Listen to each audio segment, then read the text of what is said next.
All right, it is 6 o'clock now, and it looks like we have a quorum. We may be just missing Dario, it seems like.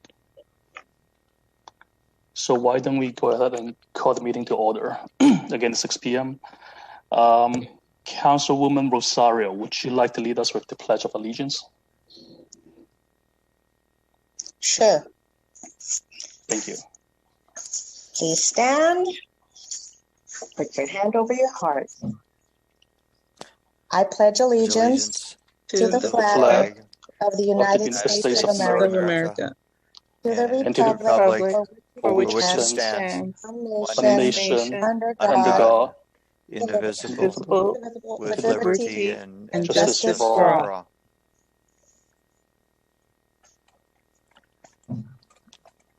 All right, thank you, Councilwoman Rosario. Can we have the roll call, please? Valerie? David Lynn? Present. Marcia Solario? Present. Dario Castellanos? Donna Chia? Present. Rosario Diaz? Present. Jim Grivich? Here. Colleen Rosati? Here. Thank you. Thank you, Valerie. Do we have any oral comments from the public today? No, I didn't receive any emails. Okay, so let's move right on to the agenda item number 1, which is the approval of the February 24th meeting minutes. Do you have any questions or comments from the committee here? Well, as I put out on email, I would like to move to amend the February 28th meeting. I presume you've all read it, but if anyway, this is the substance of my amendment to add to the minutes. Marcia Solorio and Jim Grivich expressed concern about and asked for an explanation from the auditors for the going concern comment contained within Note 22. Scott Mano, a partner of RAMS, responded that while RAMS did not issue a formal going concern letter, it was necessary to raise the issue because the state auditor has declared that West Covina is high risk primarily because of pension liabilities. Mr. Mano also stated that while the city is not in true going concern status, it is currently in financial trouble. Jim Grivich, Marcia Solorio, and David Lynn expressed concern about the listing of several material weaknesses due to failure to prepare required reports. This was a special ongoing concern because the same material weaknesses occurred in the previous year's audit. In both cases, the management response was that there was insufficient staffing. The committee members recommended that the city take every possible step to secure staffing to ensure that the required reports are completed. That's my motion. You have a second? I'll second. This is Vice Chair Solorio. Thank you. Can we take a roll call, please, Valerie? So you're approving the amended minutes, correct? Correct.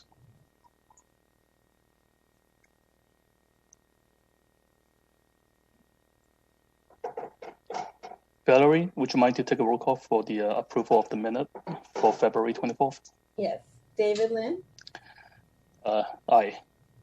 Marcia Solario? Aye. Dario Castellanos? Donna Chia? Aye. Rosario Diaz? Aye. Jim Grivich? Aye. Colleen Rosati? Aye. Thank you.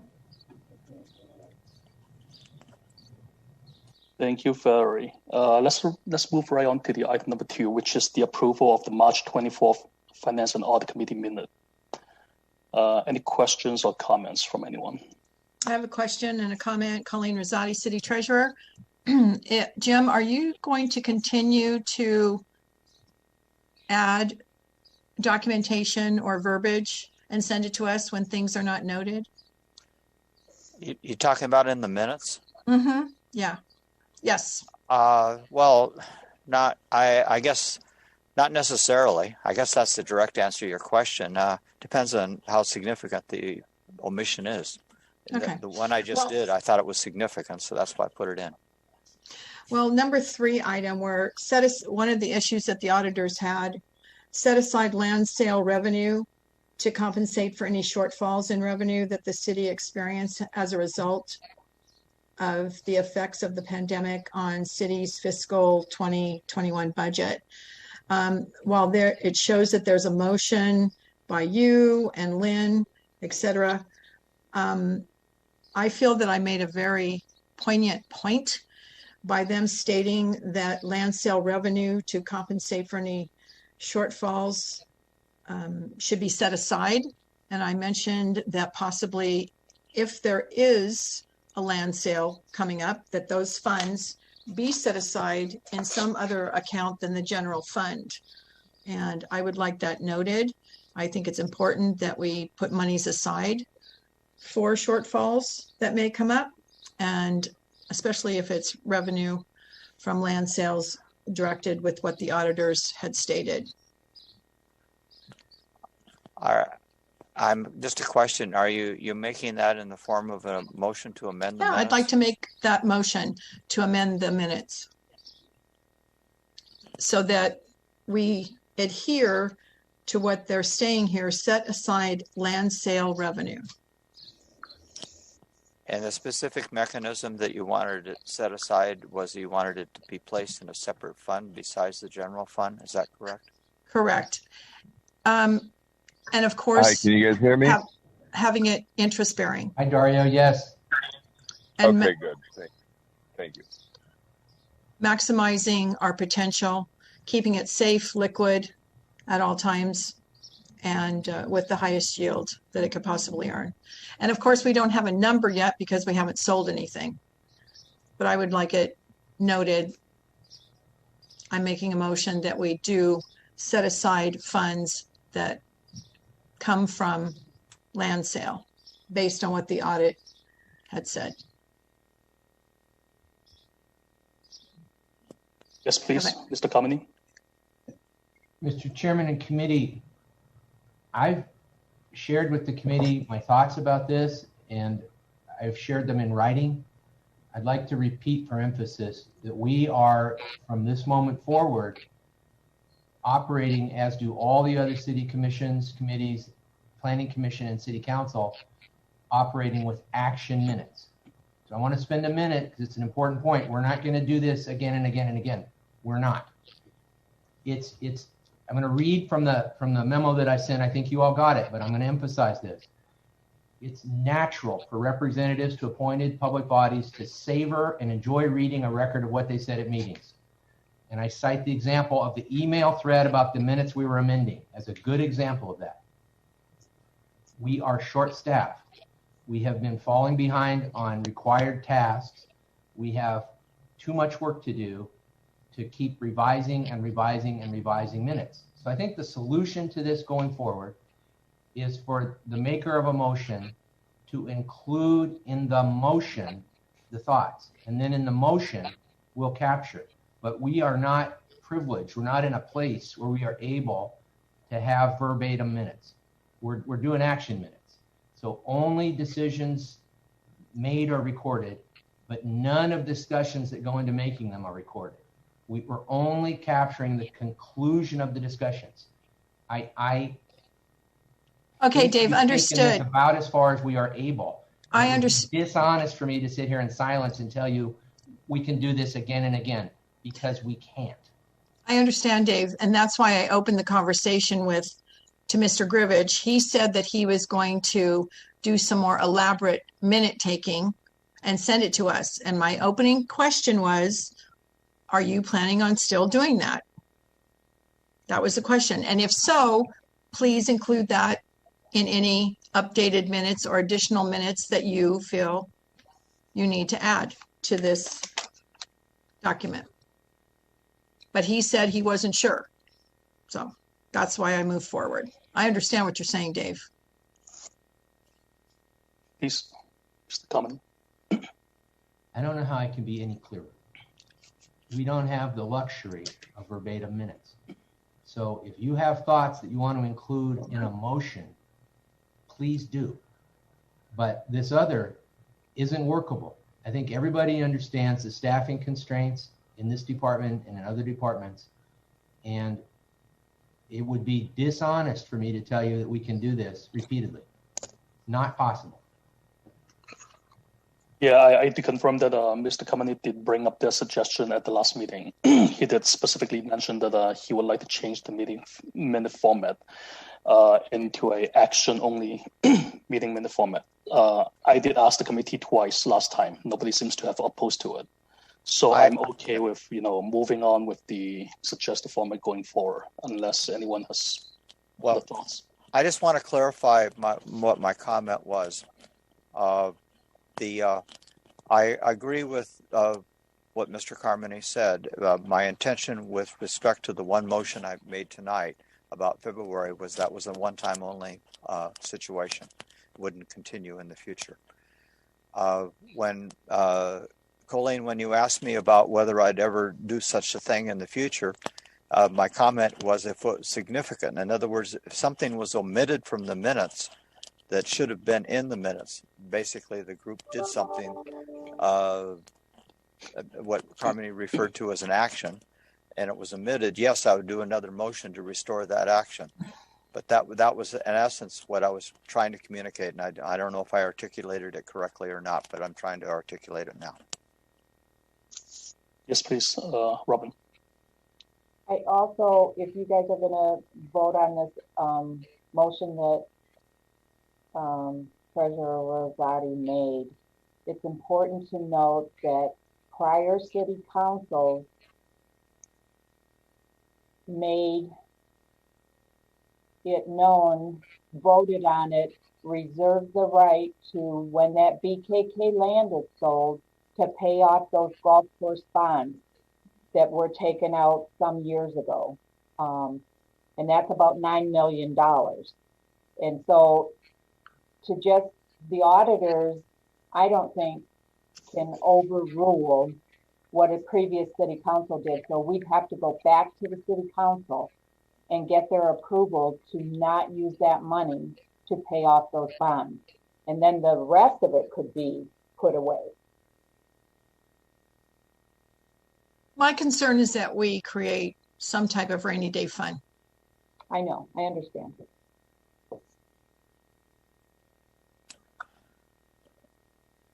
Would you still like to go forward with your proposed motion, Colleen?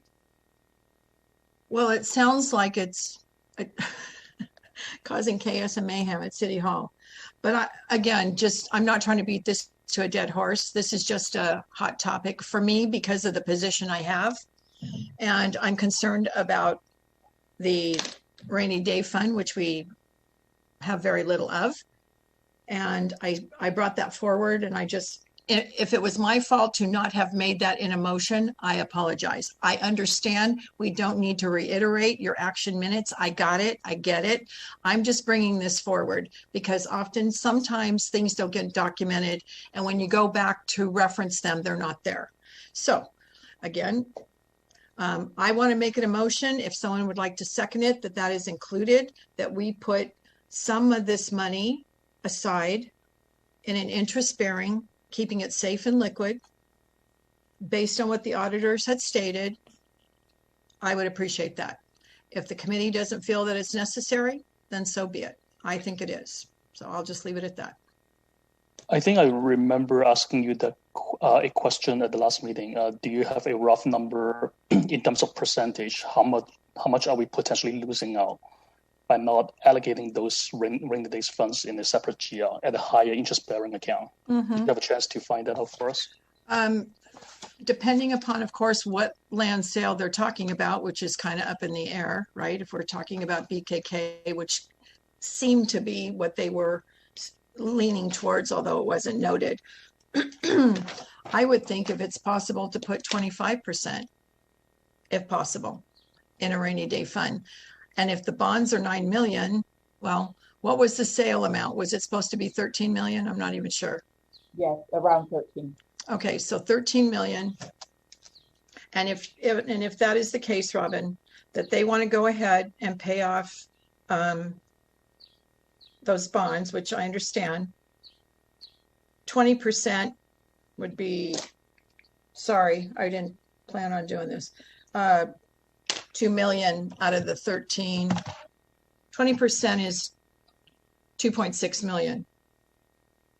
In your opinion, Robin, is that something feasible to put aside in an interest-bearing account? Mr. Connolly seems to have a question. Oh, sorry, didn't see your hand up. By this motion, are you proposing we amend the financial recovery plan, which specifically addresses this issue? And are you proposing by this motion that we amend the city's investment policy, which has been approved by the city council? I'm very confused what you're trying to accomplish here. What I'm trying to accomplish is what has been stated by the auditors, that we put aside funds, revenue, to compensate for city shortfalls in reference to land sale.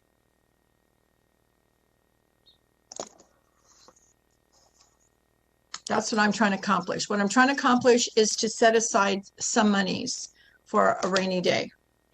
So if you have 13 million, if that still is on the table, and you're taking away 9 to pay off those bonds based on what we've just heard, you've got 4 million left, approximately. So if you took 20% of the 13, that would be 2.6 million that you could put aside, and then you'd still have the difference from the 4 million. I'm just trying to put some money aside because we have very little. And that's why we get ourselves in this mess. So as far as the city ordinance, the job of the city treasurer, I know we're crossing lines here and I'm not trying to do that by any means, but it is to be involved with investment issues. So I'm just taking the opportunity to make it known I'm concerned, and I'd like to have, when possible, money set aside if the sale does happen in some type of interest-bearing account for a rainy day, or shortfalls, as they've termed it. Does that make more sense, Dave? Or no? Still not so clear. Well, I was making 2 points. The first one was one of the line items in the city's financial recovery plan, which I could send to you all again, but you're familiar with it and approve it. So if I may just read the pertinent line. It says in the financial recovery plan, which was unanimously approved by this committee, set aside land sale revenue to compensate for any shortfalls in revenue that the city experiences as a result of the effects of the pandemic on the city's fiscal year 2021 budget. That's the state auditor finding. And then there are action steps and timelines and staff that are assigned to deal with that. So are you proposing that we amend the financial recovery plan? Question one. Secondly, the city invests its funds in accordance with the council approved investment policy. So when you say you want to seek higher yielding investments, that implies higher risk. Are you proposing by this motion that we amend the city's investment policy? I think the answer to both questions is no. So I don't understand what you're doing or why. I don't get it. I don't know. It seems pretty clear to me. But to amend, we always look at safety, liquidity, and the highest yield in the investment policy. So no, we're not amending that. That's what I'm saying we need to do. And I'm not sure why there's an objection or a little pushback as to putting some monies aside for a rainy day fund. I don't think, this is Dario, let me chime in. I missed part of it because of the discussion. I was having bad reception, but I think that anything of that nature, if I understand where we're going with this, should be discussed with the council to change a policy like that. And it's not to say that it shouldn't be at least looked at, but Colleen, if you and I could talk about this later. I know from our last meeting we were supposed to meet and talk about this sort of stuff, but let's schedule that so we could catch me up on the conversation that I missed here and see where we can take it. Thank you, Dario, for chiming in.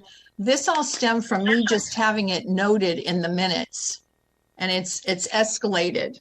I mentioned it last time based on what the auditor said, to put monies aside into an interest-bearing account separate than the general fund when the land sale comes about, if it does. And they have said to set aside. So to me, setting aside doesn't mean commingling with general fund money. It means setting aside. Now, it's already been proposed or talked about or whatever that 9 million of that monies of that land sale, if it does come around, is going to go to pay off those bonds. So if it's 13 million that the land sale, and we get that, 9 million for bonds, that leaves 4 million. I just want it documented somewhere that the conversation was had to secure some form of revenue from this land sale in a shortfall account that's interest bearing other than the general account. But I think you're mixing up the finding that the auditors had, because their concern was loss of revenue due to the pandemic. You're talking about a total other thing. I'm You're talking about creating a rainy day fund, and I don't think that was the intent of this finding, the way I'm reading it. To me, set aside me. I don't want to spend hours on this because we don't have the time. To me, set aside means set aside. Put it aside to compensate for shortfalls in revenue that the city experienced as a result of the effects of the pandemic. Well, we might find out 2 years from now a shortfall due to the pandemic. All I'm saying is, originally when I started this conversation, is to have it noted that, and my fault for not making it a motion, I take responsibility for that, and saying we need to put it in some type of interest-bearing account aside from the general account, to have a rainy day fund in the event we need something that's going to need to be paid due to the pandemic. And we don't know how this is going to shake out. This is still new. We're still finding, I don't need to tell you guys that. That was all. Colleen, would you be amenable to table this motion item for our next meeting so that Dario can do some communications between you and the city staff in the meantime? Absolutely. I don't want to belabor this. We've got a full agenda. And Dario, I told you a long time ago, I am more than happy to meet with you whenever you're available. All right, cool. Yeah, well, maybe the next 10 days or soon, or maybe this weekend. Well, you and I could talk about that later. Yeah, you're buying the omelets, by the way. Done. Just kidding. Okay. I already agreed. Go ahead. Thank you. Right. Okay. Do we have any other questions or comments for the March 24th minute? If not, do we have a motion to approve it? I'll motion. This is Vice Chair Solorio. Okay. I'll second. Okay. Motion from Marsha and second by Jim. Valerie, would you like to take a roll call for us, please? David Lynn, Aye. Marcia Solario, Aye. Dario Castellanos, Aye. Donna Chia, Aye. Rosario Diaz, Aye. Jim Grivich, Aye. Colleen Rosati. Just really quick. So by approving this, it'll stand as is, and then we're going to circle back. Whoops, sorry. We're going to circle back around with this. Is that what I understood? Yeah, that could be something we can that's discuss as a separate item in the future meeting. Yeah. Okay, next meeting. I appreciate that. Thank you. Then aye. Thank you. Okay, let's move right on to the third item, which is the award of the audit services contract. Any questions or comments on this?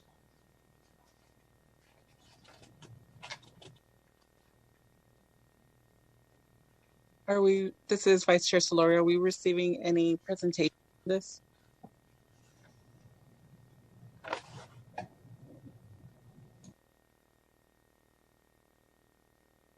I can give you, a brief report of what transpired during this not going to remember all the dates off the top of my head and without reviewing this report in its entirety.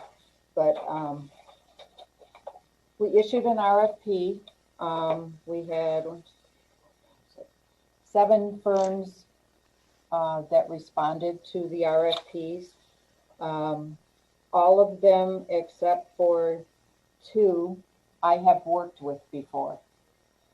So like I said last time, it's very hard when you've been doing this for 30 years to not know the firms that do governmental accounting. Some of those firms I awarded contracts, others I came into cities, they were already in place. I didn't award the contracts, but I still know the people that we interviewed in this case, in a couple of cases. So there were 3 firms that we decided to interview, and because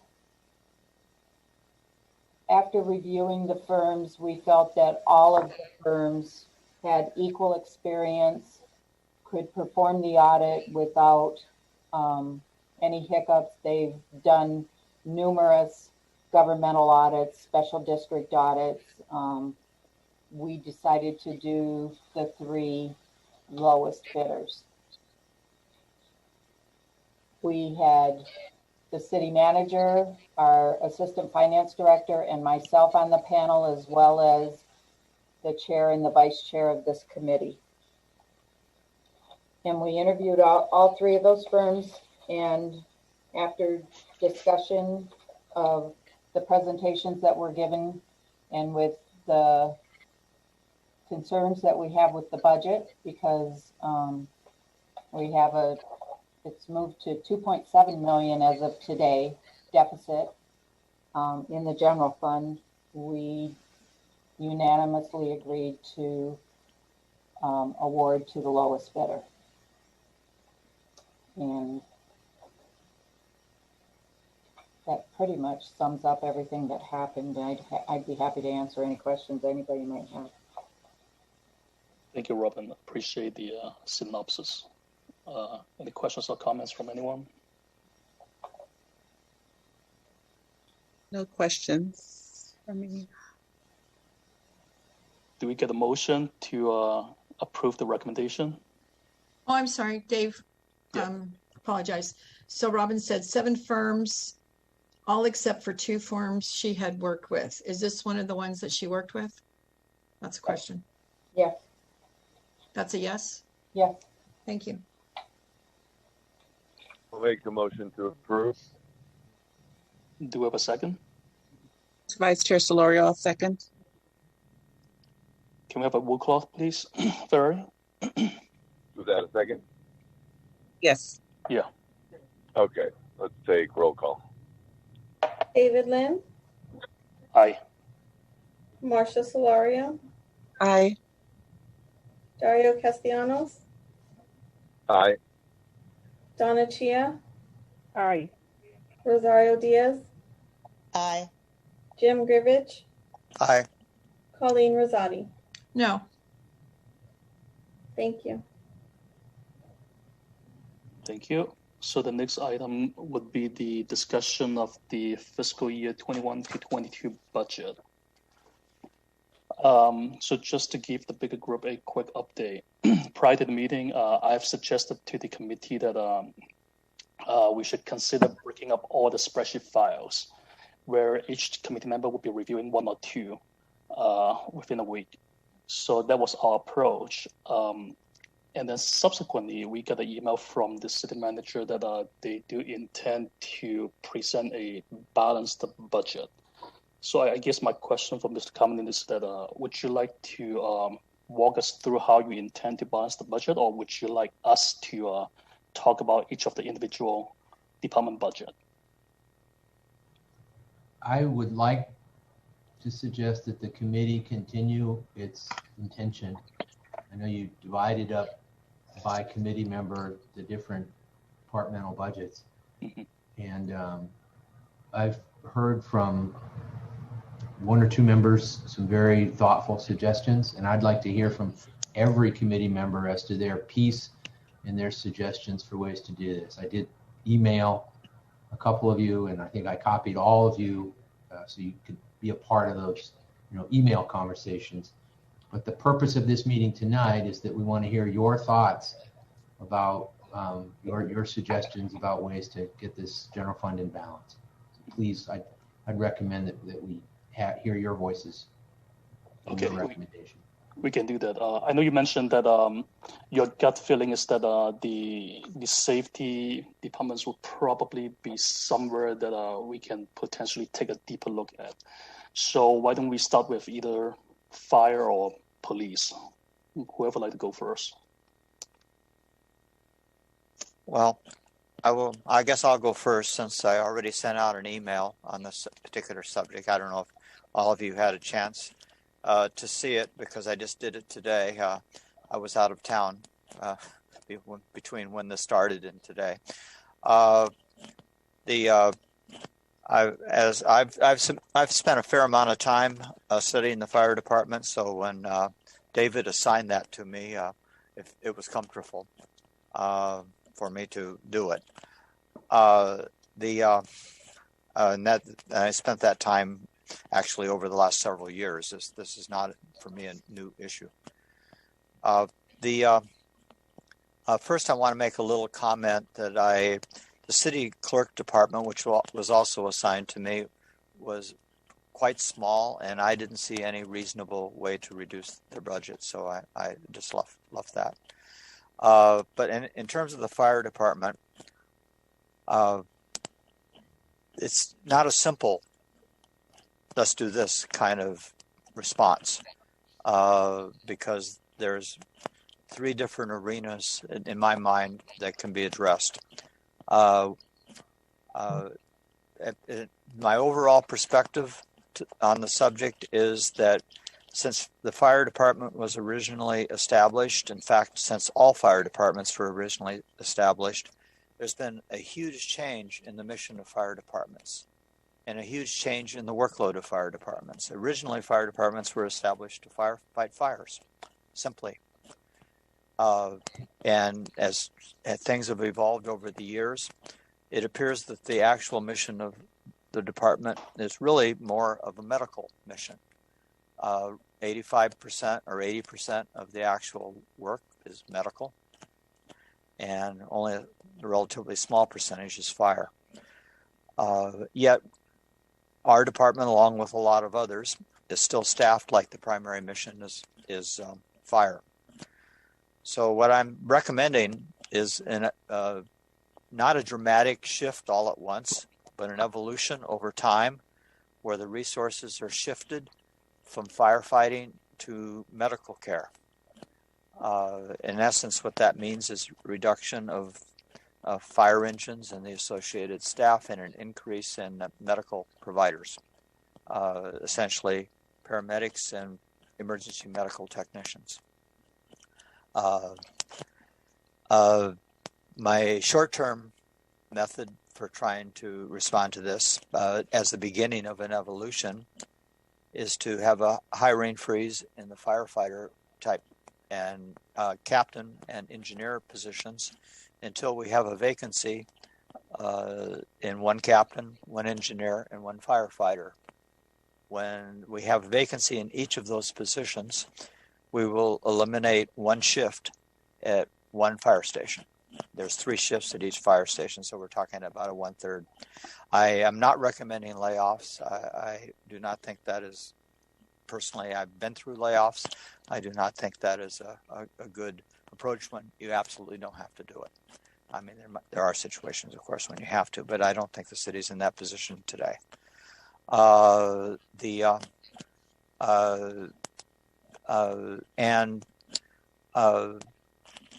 The idea there is that we will gradually reduce staffing. Now, there is a question about where would that reduction take place. I'm disturbed that the fire department has stopped reporting information on workload by a station. They used to in the good old days. They stopped. In fact, they barely report any workload information at all now. But I was told informally, and I don't know how good that information was by a city employee, that one of the stations has very little actual fire workload, the station on Azusa. I was given a number that they only had 5 fires in an entire year. Just to give you an example of a comparison, City of Los Angeles, you can look on their website, their stations average 100 fires a year. This is structural fires, real fires. So that's quite a dramatic difference. In any event, so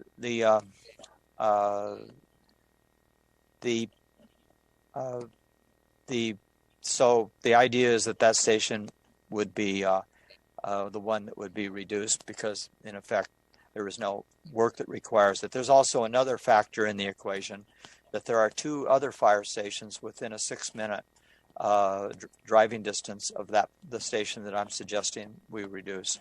And the national standard for response to fire is that you're supposed to respond within 8 minutes driving time. So for those 2 reasons, that's the one I'm recommending that we slowly reduce. However, I have to say that my purpose in this is to devote more resources towards medical, which I think is needed. The reduction of the one shift of one fire station would save roughly $750,000. The average cost per man is about $250,000.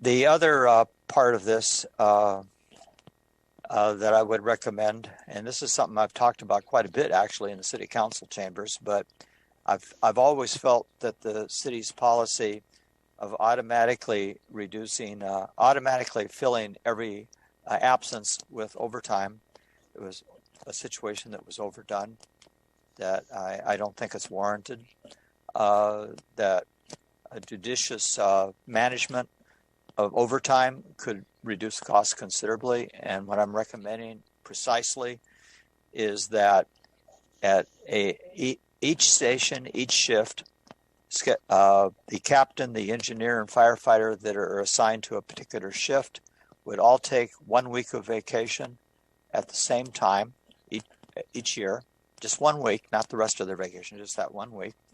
And that particular week would not be restaffed by overtime. It would be planned in advance and not restaffed. Jim, may I interrupt real quick? Yes.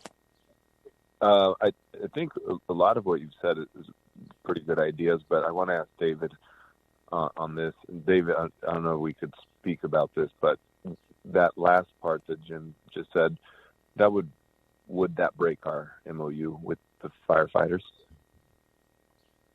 It would change a business practice of the city and would require us to meet and confer. Okay. So some of these suggestions would require us to go through labor contract negotiation. Yes. Okay. Yeah, there's, at least in my history in collective bargaining, there's a difference between what's called practices and which is what this vacation thing is. It's a practice, and what's formally in the collective bargaining agreement. One is a meet and confer practice. The other is formal negotiations. Anyway, moving. These are just ideas I'm throwing out, and obviously the method for implementing is not my issue here.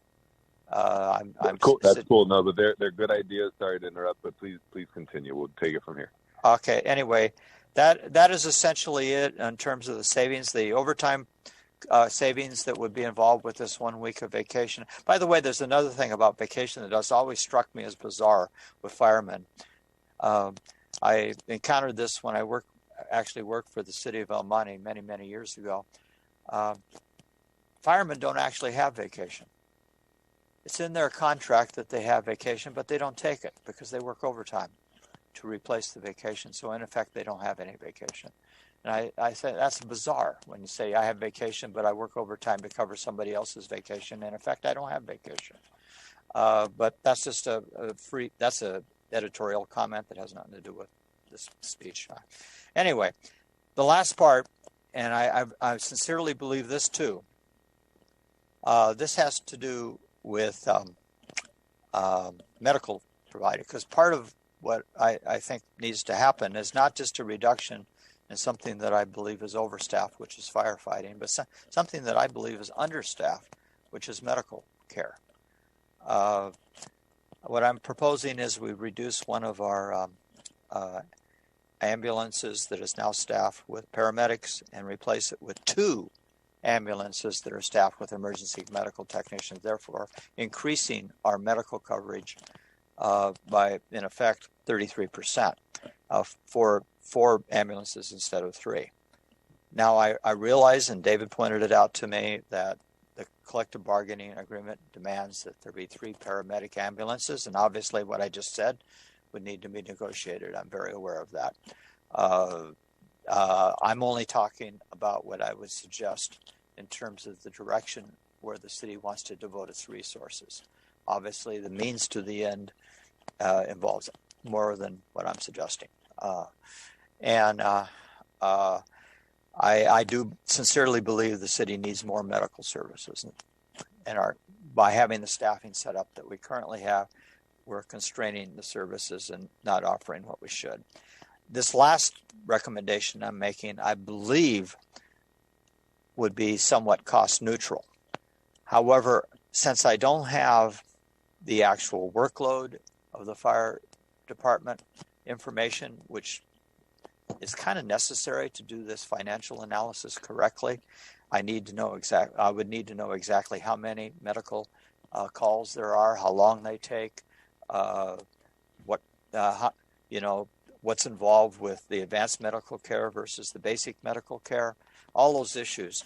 I can tell you that the City of Los Angeles Fire Department does do that data, and they have it on their website. They have it broken down station by station, call by call. You can look up all those details, and our city apparently has none of it, which I think is kind of bad, really, to not have that workload information.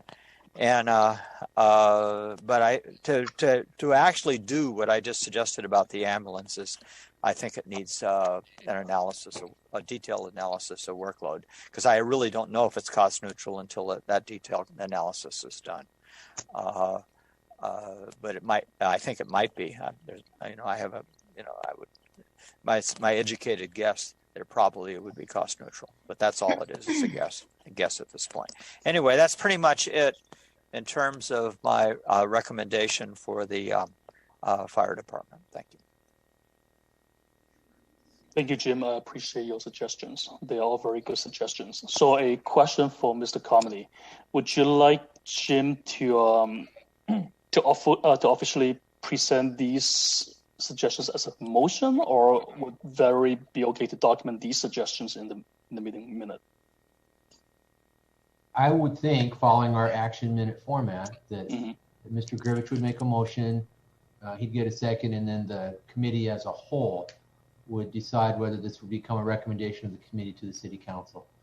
I appreciate the work he did to think through these issues. He and I corresponded about that today, and I copied you all, but that would be my suggestion, is that he make a motion. Okay. Can I just make a comment?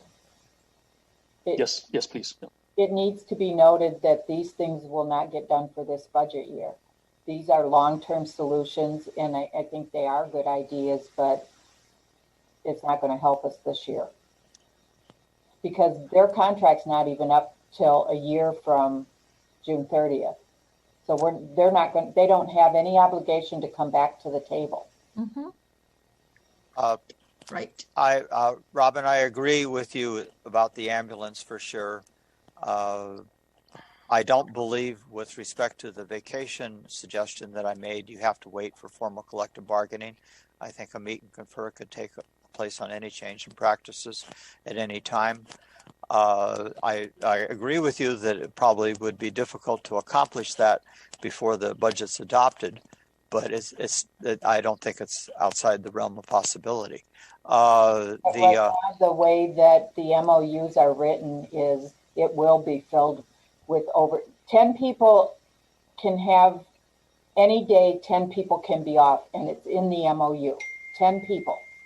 and that gets filled with overtime. And I didn't create these things, nor did Dave. These have been practiced for a long time. I just don't see us accomplishing this in the next, because we're in April. I got to get a budget put together in May. I'm going to Robin, I'm not trying to argue with you. That wasn't my No, I understand. And I agree, Jim. I think they're good ideas, but I just want to make sure before we make motions that I are to something that I can't accomplish. Okay, I understand what you're saying, and I'll try to I will try to add a sentence to what I just read to cover what you're trying to say. Okay. Yep. Thank you. This is Vice Chair Solorio. Can I make a comment before we go to recommendations? Okay. I just wanted to kind of jump on your discussion about the overtime, because one of the issues we've had, obviously, to prepare a budget, we have to look at our past. And one of the areas that always comes up as concern from the council, from this committee, from the residents, is obviously the overtime. And over a year now, we've been trying to get some more information, some more transparency from the department head on why the overtime is so high. So in reviewing the financials we have up to date as of January, that overtime number is already about 3 times their budget. So if there's no accountability by the department to keep that overtime in line, so I feel like a lot of this conversation is going to be, for nothing if no one's going to push that this is your number, this is where you stay. So if we have recommendations, I would like to add a recommendation that, give me one second, that we review overtime utilization and then have someone be accountable. Perhaps maybe bring back the monthly budget versus actual report.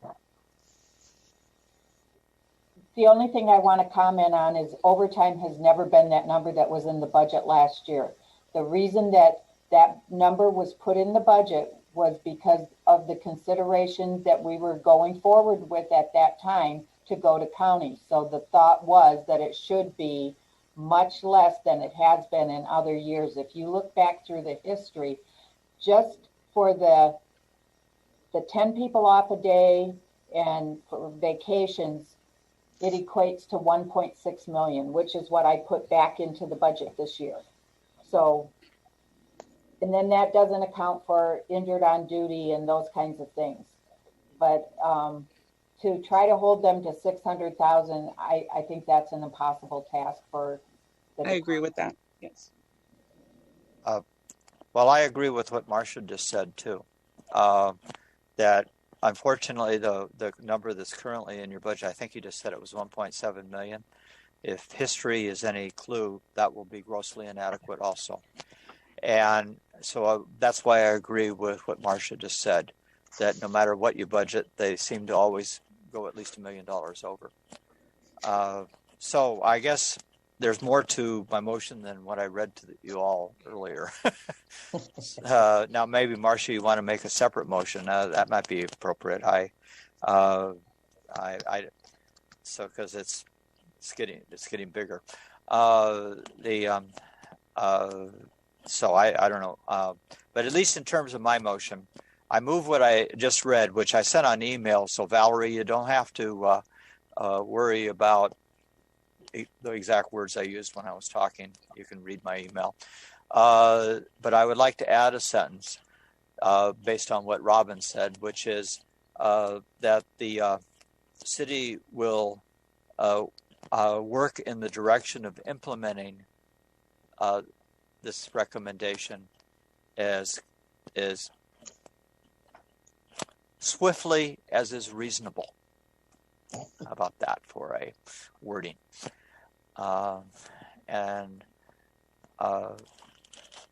Marcia, do you want to add more to this?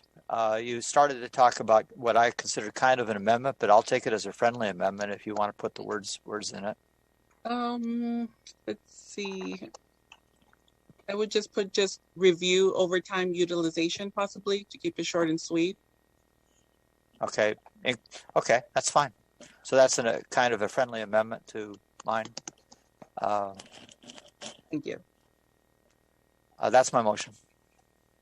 Okay, so the motion is everything you typed in the email, and then the city will look in the direction of implementing as swiftly as is reasonable, and then review overtime utilization. Yeah, I think that's right. Can I ask for a clarification on who is reviewing the overtime? Is that city staff? Is it city council? Is it this committee? I would say city staff. Thank you. Do we have a second here? This is Marshall, second. Can we have a roll call, please? David Lynn, Aye. Marcia Solario, Aye. Dario Castellanos, Aye. Donna Chia, Aye. Rosario Diaz, Aye. Jim Grivich, Aye. Colleen Rosati. Aye. Thank you. Okay. So we just covered the fire and the city clerk. I don't remember who I assigned the police budget to. Give me 1 second. Let me check real quick. Colleen. Chair Colleen. Lynn, can I have one more question about the fire department? Yeah, sure. Mm-hmm. So again, in reviewing the financials, I just had a question because I think it helps with the budget. Professional services, 6110 and 6120, other contractual services, they're pretty much at 100% spent as of January. And for 2022, the professional services budget's about 10% of what the projected actual for this year is. So I kind of wanted to get a little background from Robin of what these expenses are to see if those numbers are reasonable.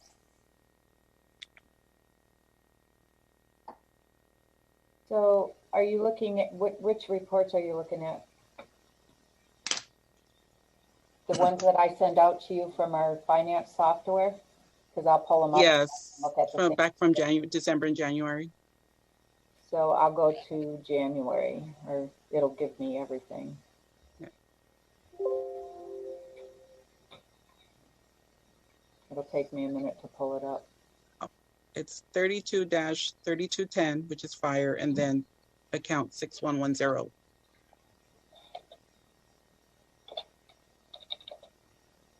Yeah, I think it's easier to.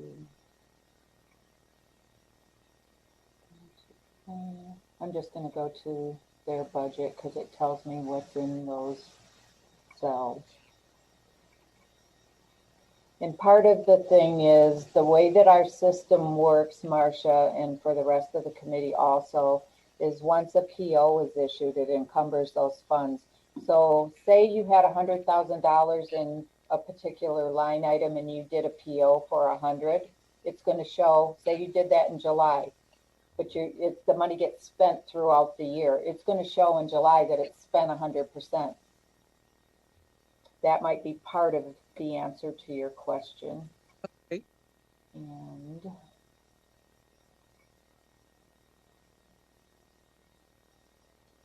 we're just talking fire right now, correct? Yes.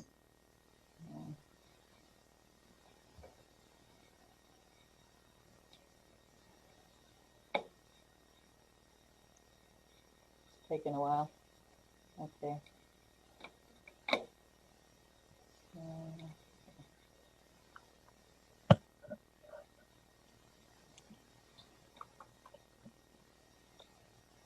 The 6110.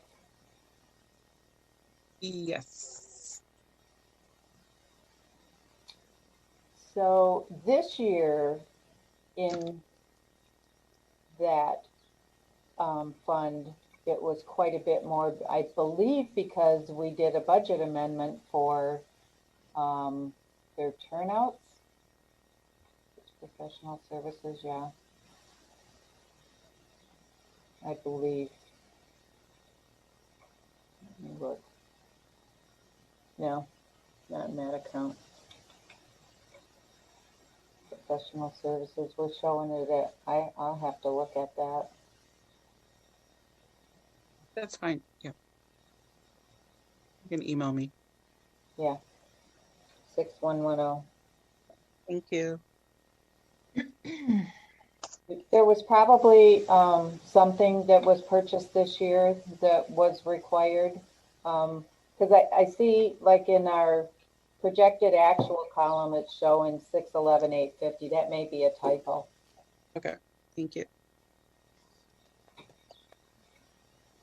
Seems like an awful big number. Was there another account that you wanted? In the fire, no, I'm good.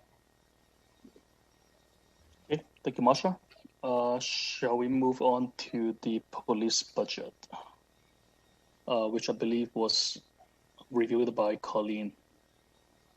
Oops, Colleen just disappeared. Welcome back, Colleen. It is your turn. Thought I could ditch you. No, I was turning on a light because it's starting to get dark in here. Sorry about that. No worries. Thank you. I have taken a different approach to my analysis.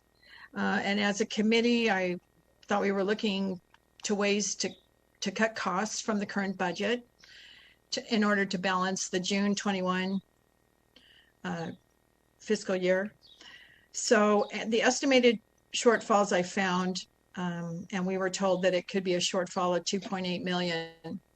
So what I've kind of looked at, what I've done is I've chosen to take a different approach by looking at increasing revenue by reviewing some of the already in place services provided by city and the police department. And in my opinion, they're not being fully utilized or capitalized upon. Many of my suggestions I've made over the years, and unfortunately may have fallen on deaf ears or ignored. So my suggestion is let's work on keeping the projected revenue on budget before making cuts to the police department. So in looking at this document, which was pretty hefty, because there are so many different departments from jail to dispatch, it's a little bit daunting. I thought, let me take a segment of this and look at police administration and see where I can possibly make some suggestions in revenue. So the budget for police admin for year 2019-2020 was $1,488,963. The budget for 2021 is $1,406,350.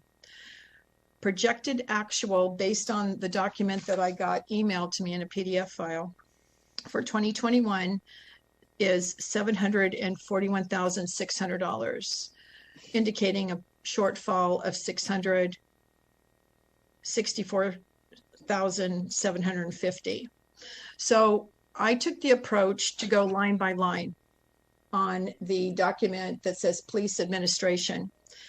So first off, vehicle code fines is budgeted $200,000 and an actual thus far of 100 with a shortfall of 100,000.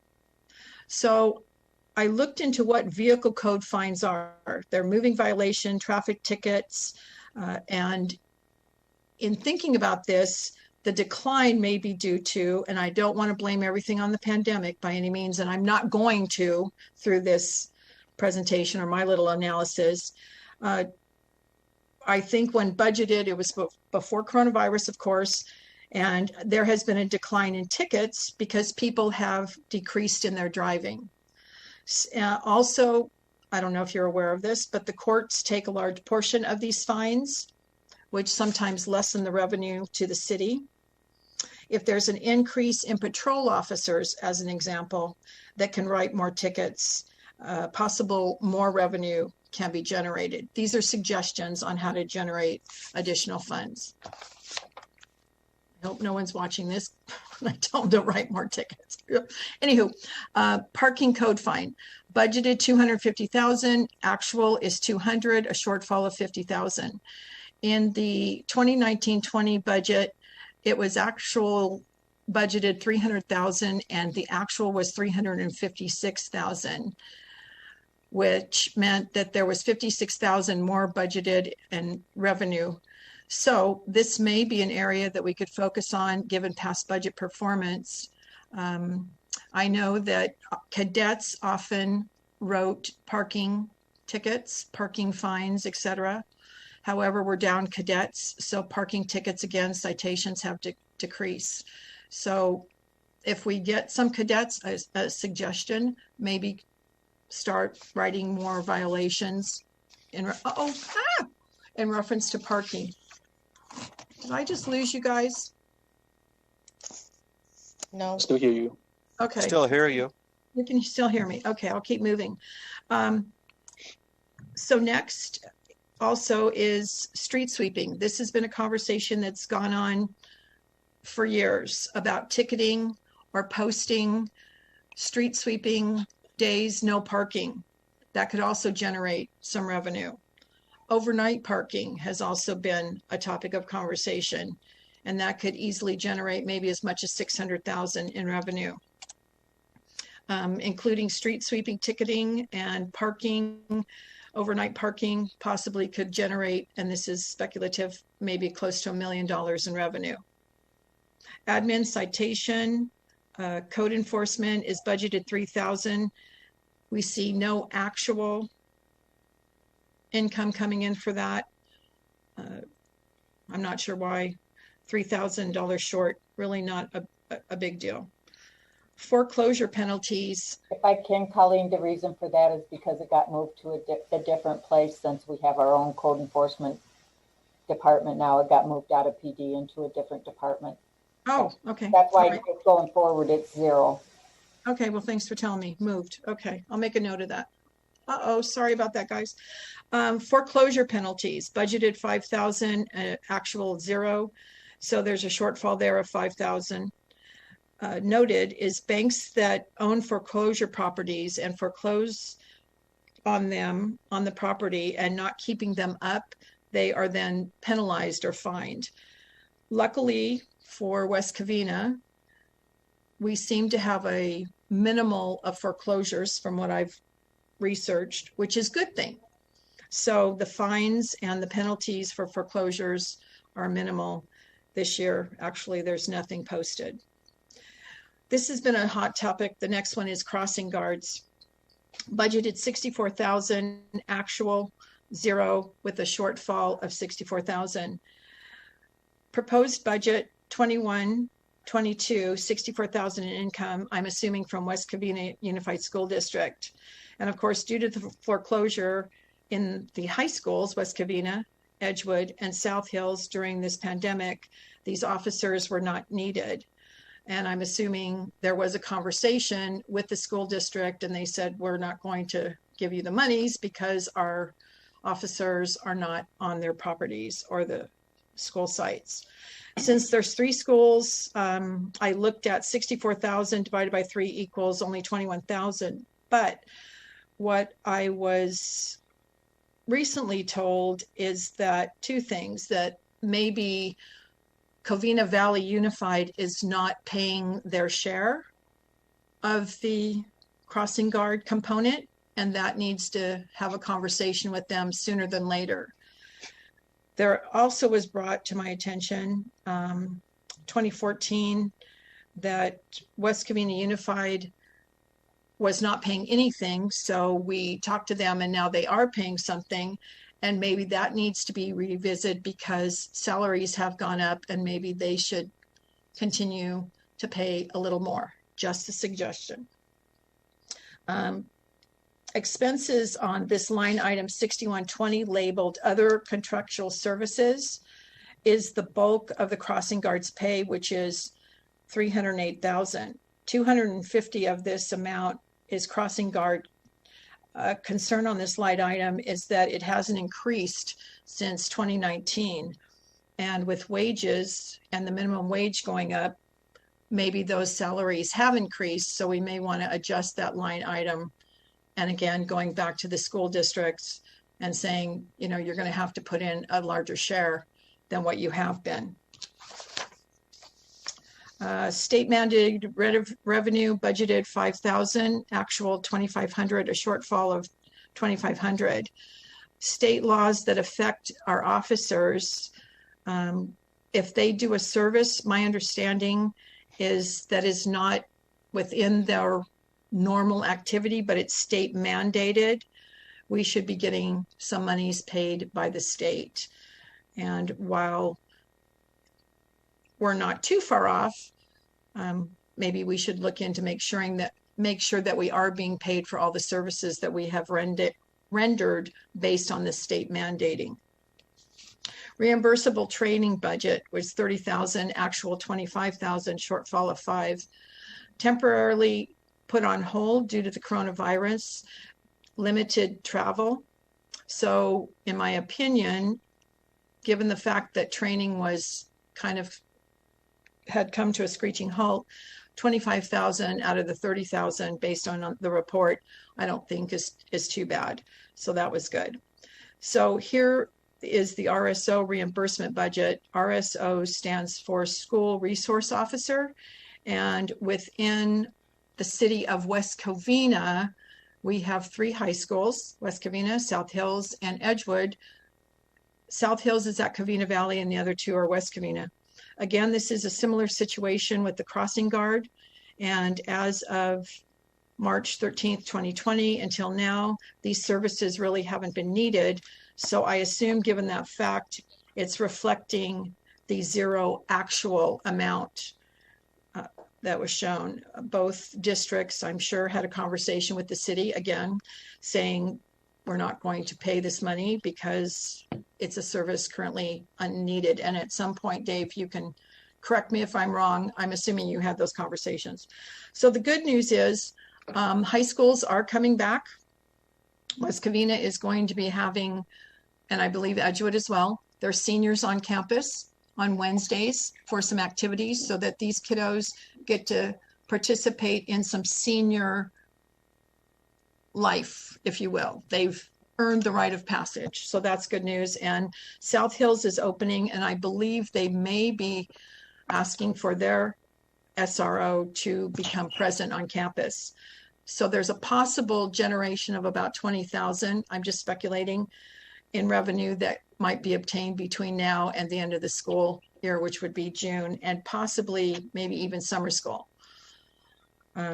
Search fees budgeted 1,000, actual 2,000. So this is, we're over budget on there by 1,000. However, it has been as much as 4,000 budget. Foreclosure fees, similar to what I spoke about earlier. Good news is West Covina has less foreclosures, making the housing department healthy. This is a catch-22. While we need the revenue, it is good to have a healthy real estate market here in our city. Income that was generated that I think we have missed the boat on is false alarms. It was budgeted 100,000, actual is 0, with a shortfall of 100,000 on this budget.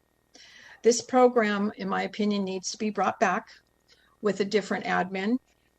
The 19-20 budget was 30,000, and it actually had revenue of 172,000, 142,000 more than what was projected. I had numerous people come to me and tell me about these false alarms and the fees that were involved. Most of my friends live up in South Hills, and it's important to them to have this service. And it wasn't that they were necessarily objecting to the cost.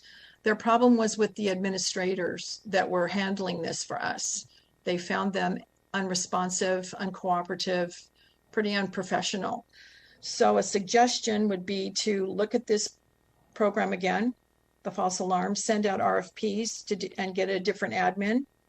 And I think that this program alone could generate 350,000 in revenue. And I think it's possible to get it going before the end of this fiscal year. And if not, definitely have it ready to go, in my opinion, for the next year. Police reimbursement budgeted 75,000, actual 50, shortfall of 25. Note reimbursement for this type of thing is used for firing range. And we have other entities come to our firing range and use it, the sheriff, the highway patrol, etc. Once things open up, I'm pretty confident that we'll see additional funds coming in on that. So I think having 50,000 out of the 75 budgeted is not too bad. The graffiti restoration budgeted 25, actual 5,000. I don't know if that's a good thing or not. Increased in the projects by 2,500. This is a up and down situation depending upon if they catch the person and they follow up with court and there's fines, etc. So key areas, and maybe I will make this a motion now if this is appropriate. Key areas to focus on for additional revenue are the vehicle code fines, moving violations, parking code fines, create the permits for street sweeping or lack of cars being moved when street sweepers come, because that's just an eyesore for the city. It's ridiculous to have our streets cleaned with cars parked there. And once they do move, then you've got all the trash. So look into that, along with overnight parking permits. And that could possibly generate between the two, you know, 500 to maybe $1 million. This is speculative, of course. Crossing guard contribution, have that conversation with Covina Valley Unified and their position to cover the cost of those folks. And possibly raise it. It used to be 110,000. It's down to 64,000, which tells me that somebody's not paying their portion of 46,000. Somewhere there's a difference. So I stress that, have that conversation sooner than later. The RSO, follow up again with Covina Valley Unified to see if they will be using their SRO officer on campus starting quickly. I think the kids may be coming back after spring break, and that may generate $20,000 in revenue. False alarm fees need to be brought back this program, and look at RFPs, have a different administrator, and possibly generate 150 by the end of this fiscal year. So while the police department were short, as I mentioned, about 664,000, just doing the numbers really quickly, we might be able to generate 400,000 just by implementing a few of these services and or being proactive with ticket writing. Expenditures, I took a quick look at that. Given the fact that there are MOUs in place, this committee cannot touch salary benefits. They're tied to MOUs, negotiation with the union and city staff. Overtime for police was budgeted for 47,000 based on the document I looked at, 47,631. The actual is 224,000. So therefore it's over budget by 176,593. In looking at past budgets, we seem to under budget overtime and have for many years, which causes a shortfall every year. However, currently the line item 5113 overtime in the police department is under budget by 88,936, or they are at 94% of their budget. So at this point, they haven't gone over budget based on the document I looked at. Sick leave buyback, I didn't really have a comment on that. Uniform allowance budgeted, there was nothing budgeted for that. I found that interesting. The actual is $11,992, so we're over budget by that amount. In the MOU, if I'm not mistaken, the MOU issues, it states that officers are required to wear uniforms designated to West Covina Police. Therefore, written into the MOU, a uniform allowance is in place. By not having this budgeted as a line item, it doesn't reflect the full picture of the expenses of the police department. So I was a little concerned or curious as to why there was no uniform allowance budgeted, when my understanding that is part of the MOU. Fringe benefits. To that, Colleen, as long as we're right there on that subject. Sure. It Yeah. just got added into the fringe benefits line, and I had a note in that cell on the spreadsheet. There were so many people doing budget last year. I think Stephen Parker was doing it. Mark Puckett was doing it. There were, Michelle Mansauer had left. So throwing the budget together, it got into the wrong line item.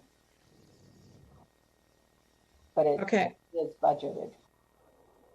Okay, I'm writing that down. So next is fringe benefit, and budgeted is $11. The actual is $412,751. So at this particular time, we're under budget by $6,260.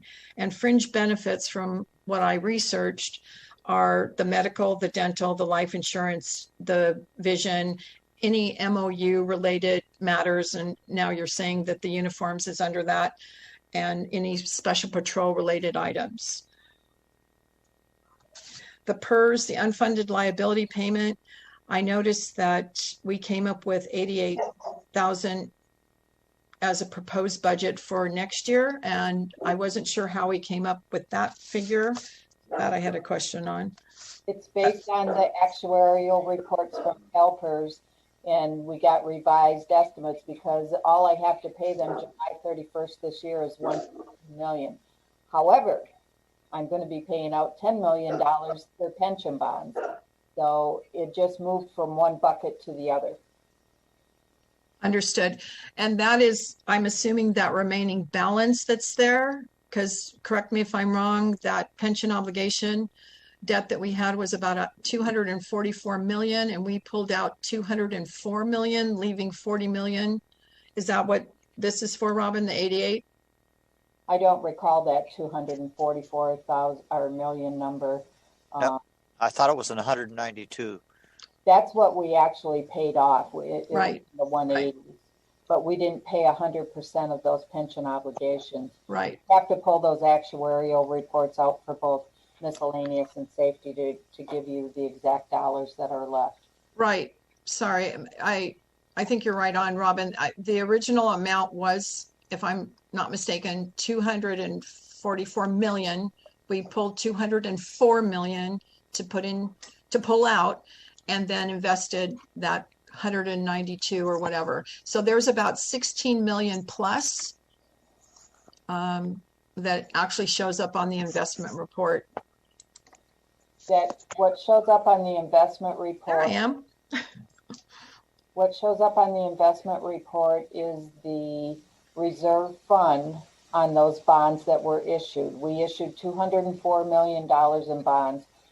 16 or 17 million went into that reserve, which is there in case we default on the bonds, or in the event when we finally get to the end of the life, we use it to make that last debt service payment.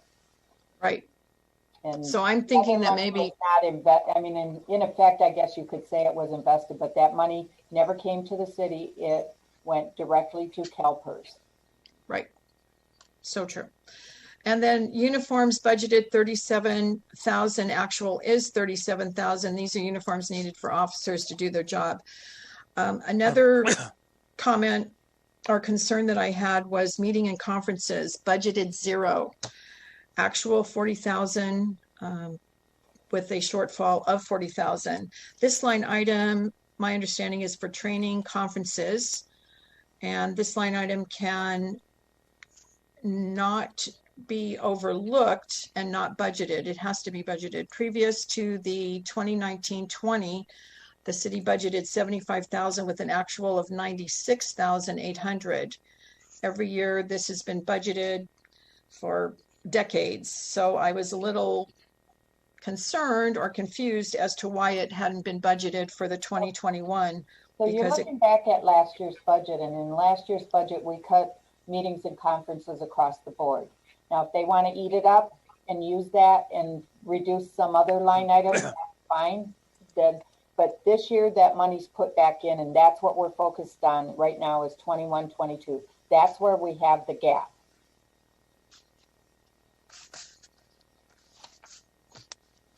Okay. And then leave lump sum budgeted 0. Actual 237,352. Shortfall is 237,352. So question was, why are we not budgeting for retirement payout, which I'm assuming that's what this is. Quite often employees let their employers know ahead of time that they may be leaving, but to have a 0 budget will always show a shortfall in the police department. And looking back at previous budgets, it looks like we have budgeted for leave lump sum. So the question is, why didn't we do it for 2021? And I did notice that you are proposing 21,400 for the 21-22 budget. So this is a very hard number to budget for, given the fact that we don't have enough resources to go around. Without those in there, with just a minimal amount in there, and if you look back at 1920, it wasn't budgeted either. These amounts are for compensable leaves when people leave.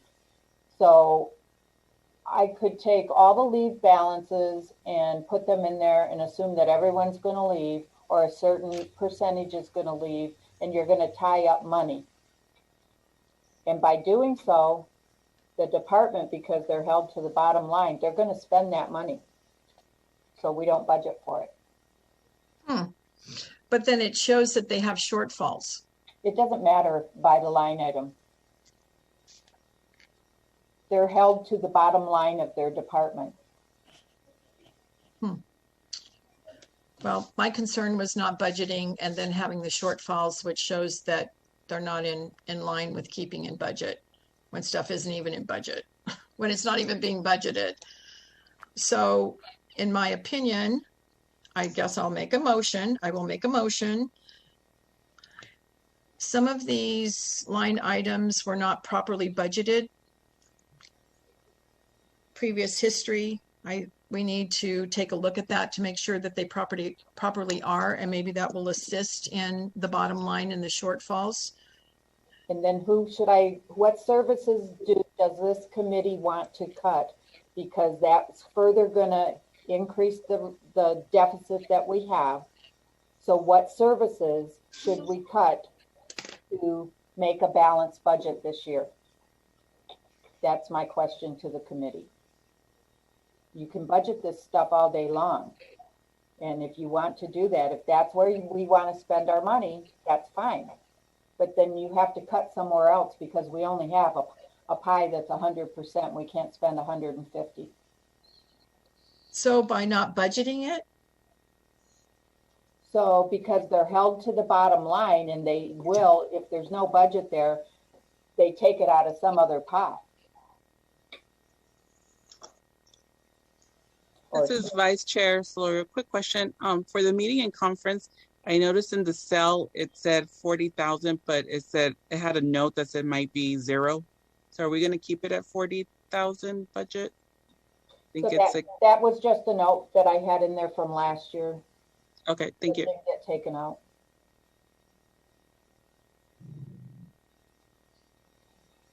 Well, some of the concerns that were not budgeted were the uniform allowance, were the fringe benefits, the meeting conference, and the training. And the uniforms were budgeted. Right. Well, now I know that. I mean, I'm just commenting on my notes. Yeah. And some of them could possibly then go over that 419,000 that was budgeted in the fringe benefits. If you add the 11,992 and the 412, they're over budget in that line. So are some of these possible violations to the MOU?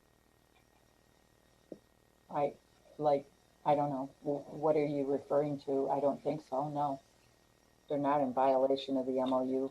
They got their uniform allowance. Okay, and then the fringe benefits, the meeting and conferences, the training. Is there certain verbiage in the MOU that says that they will get training and et cetera? And let me go back. And by not having a budget for that, are we infringing on the MOU? By not. Mr. Chairman? Mr. Chairman? He left. I don't know where he went. Is there a vice chairman? He went to Chipotle. I'm here. If I may? Yes. The number we're trying to solve to for the police department is $1.5 million. And I'm asking now a question for clarification. Colleen, thanks for all the work you've been doing. Appreciate it. Did you tally the amount of additional expenditures you're suggesting be added? In other words, does the $1.5 million number now, in your opinion, look worse than it did when we started this meeting? Are you now at 1.7? by the time you add in these different expenditure accounts? No. Okay. The other question is, did you tally up the amount of the projected revenues that you mentioned, school resource officers through cooperative agreements with the school districts, or additional parking revenues that could be garnered, or the false alarm ordinances? Did you tally those? And again, I'm trying to work from our number, which is 1.5 million. Right. Did it get better by those suggested revenues that would work against that number? Well, not knowing what tickets run, as an example, or I kind of estimated conservatively, if we were diligent with parking violations and ticketing and that kind of thing, maybe a possible increase of 200,000 in revenue. But again, this was a very large department that due to some family emergency I had, I would love to spend more time dissecting it. But 200,000, and then the crossing guard issue, if we're short between Covina Valley paying up, that could be another 46,000. And I'm just taking these numbers from the documents that I have. And then the follow-up with the SRO, if they're going to have him on campus, are they going to have him for the 3 months? They might have him there for the summer. Let's just stipulate you found $1 million worth of additional revenue that the city council could enact and could possibly, yes, recovered. Yeah. Is there now a recommendation of your work in this committee for $1 million worth of cuts in addition to the $500,000 worth of revenues? No. Okay. Yeah, I believe she said at the beginning that she wasn't recommending any cuts in the police department. Right. Thank you, Jim. I took a different stand, and maybe I shouldn't have even gone into the dark side of the expenditures, but I took a different approach to look to see, are we maximizing the services that we have? Are we generating the revenue that we possibly can? And this is what I came up with. And repeating, I appreciate all the work you've done to Understood. look at these line items. Truly do. But I have $2.5 million problem this afternoon.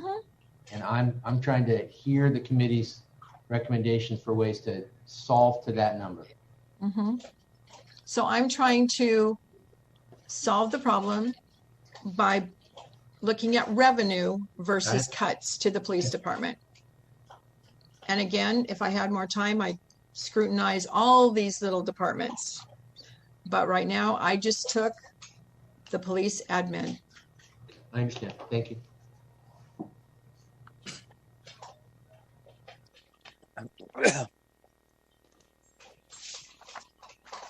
So I think I did say back early on, key areas to focus on for additional revenue. I named all those.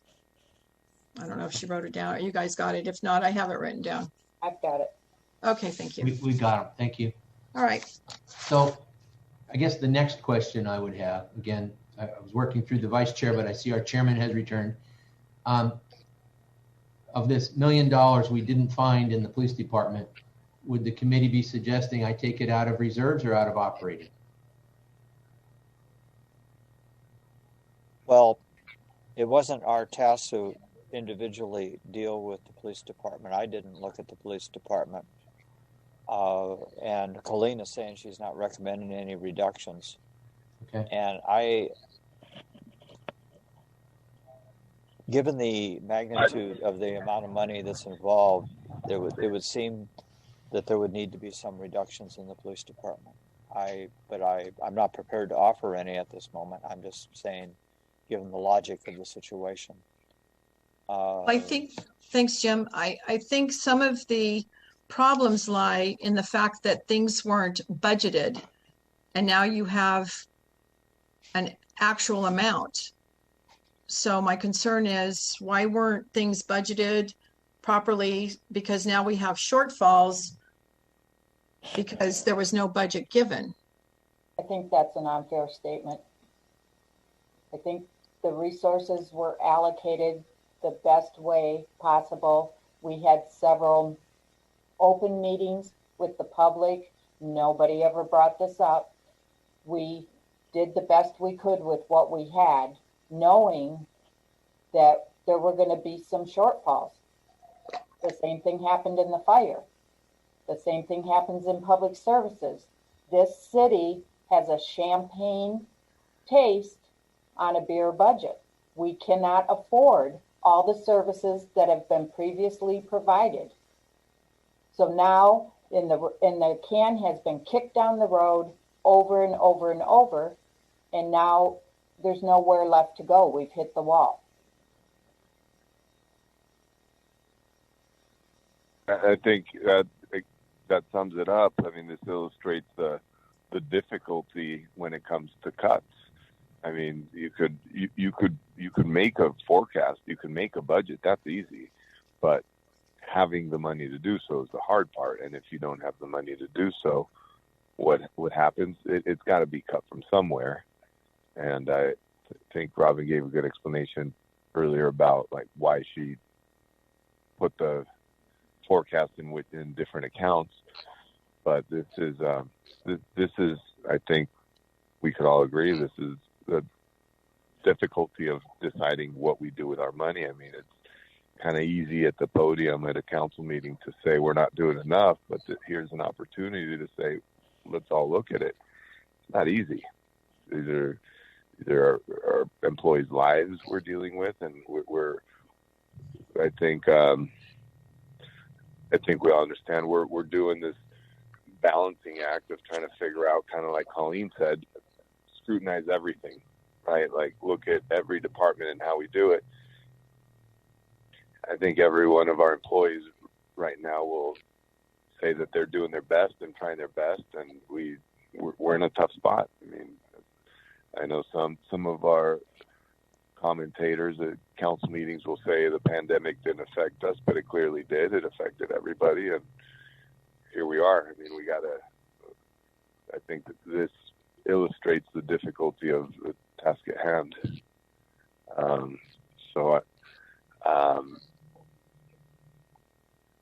I don't want to comment too much more than that because Councilwoman Diaz and I will ultimately have to rehash this and make this tough decision about this. So, I mean, if we want this Finance and Audit Committee to really have, I guess, an important role in our city's finances, I mean, here it is. This is it. And as you guys can all see, this is tough. It's tough on all of us. And yes, growing revenues, of course, that's exactly what we should do. That's why we want to bring development where we can. And any other method we could bring in revenues, but it's also slow and it's not that easy. Thank anyway, you, Dario, is it possible there to look at some of these suggestions, like the false alarm program, the SRO? Yes, absolutely. It is something I was talking to the chief about. We debated it for a long time. We had outsourced it to a company out of state, and we wanted to bring it back. We also were debating whether or not it was good customer service to a lot of our senior citizens.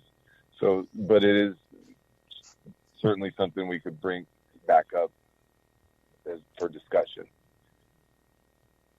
Yeah, and just also discussion about the parking, either overnight parking permits and or the street sweeping, no parking. I just think that there's absolutely. I think that's something that should be on all of our minds. What I know and remember from hearing conversations in the past about this is a lot of people are for it and understand why it's good, especially when we look at the cities around us and the overflow from the cities around us into our city, where they know that they won't get a fine for parking in our streets. There's also a big backlash. So I think we got to have a conversation with our residents about that, but it is certainly a viable opportunity to look at. I think if we communicate with the residents about the pros and cons and have a discussion about it. I think we could get consensus, but we should find a way to start disseminating that message. Dario, Well, I just wanted to comment. This particular issue was debated at length, roughly. I remember.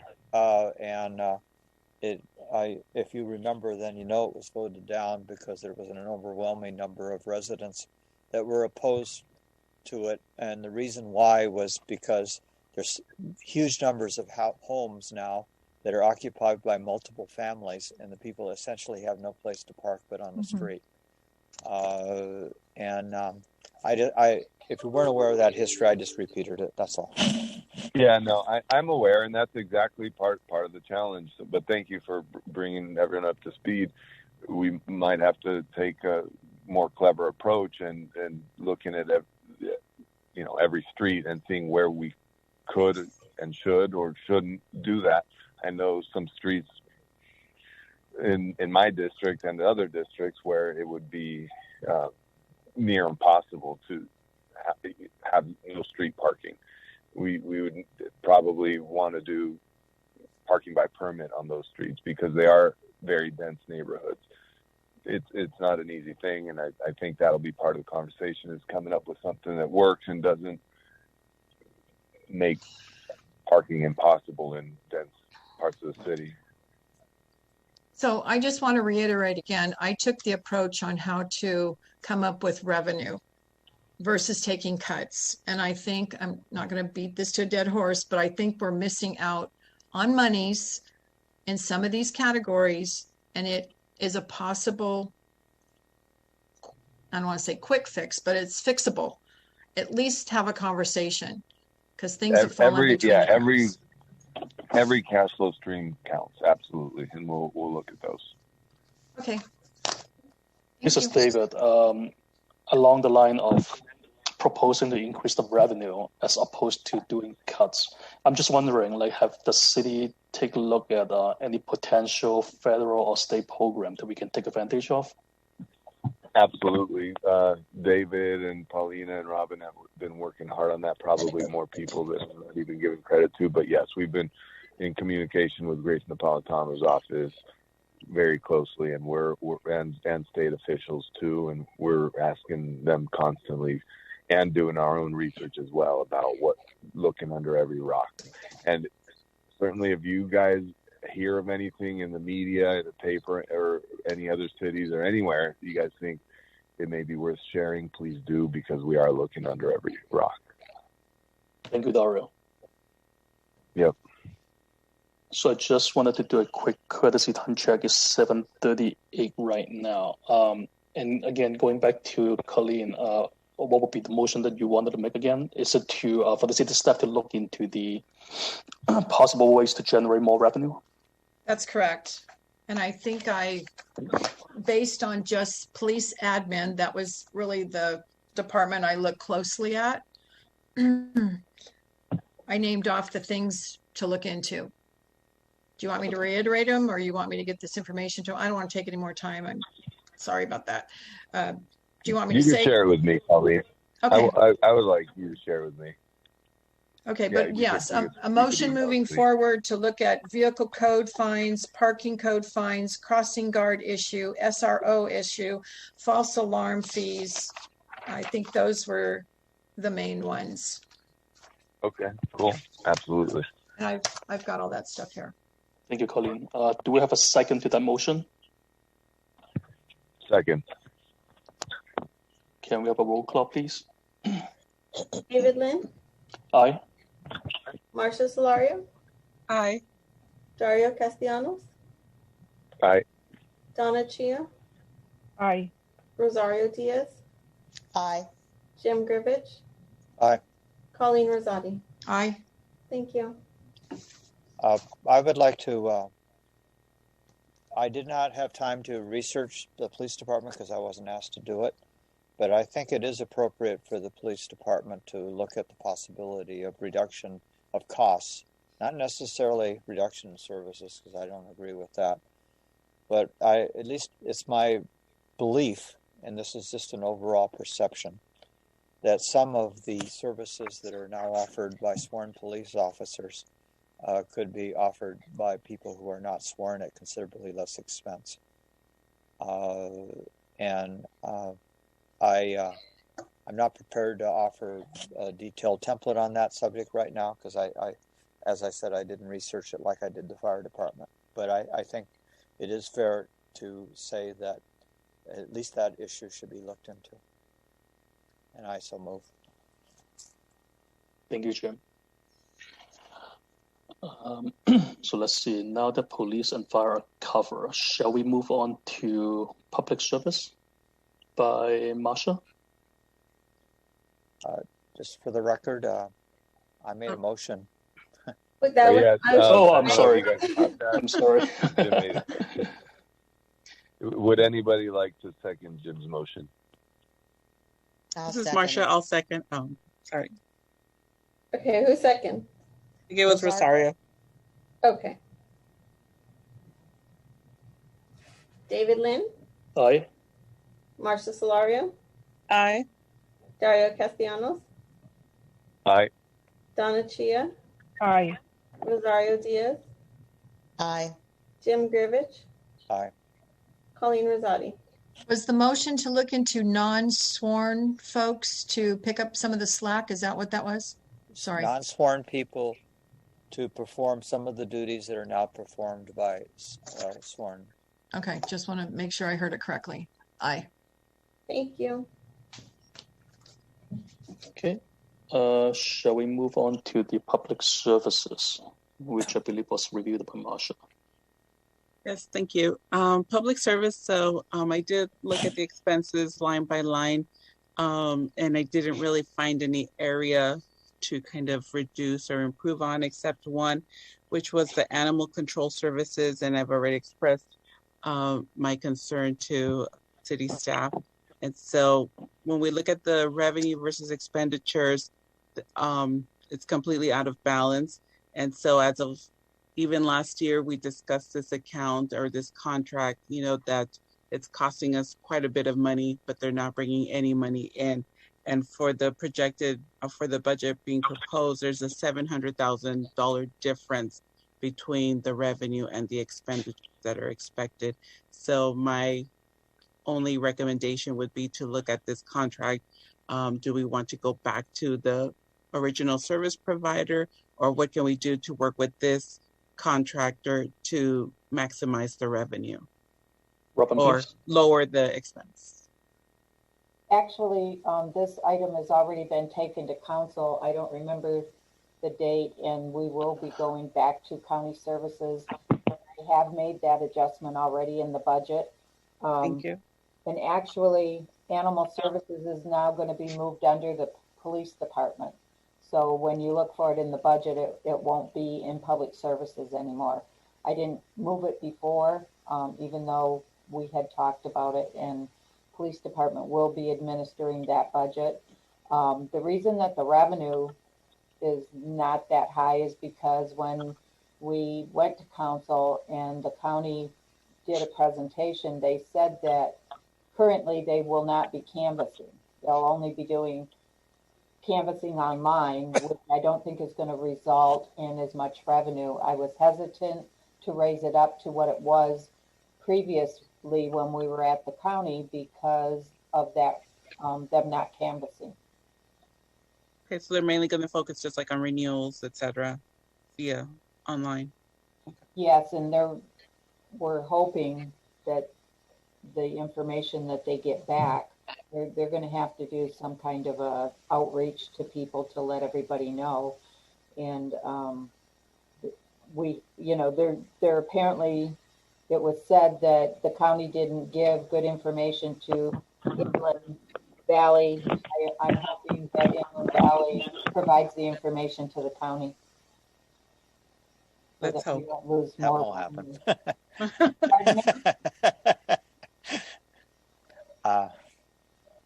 Yeah, I will make comments on that. All right.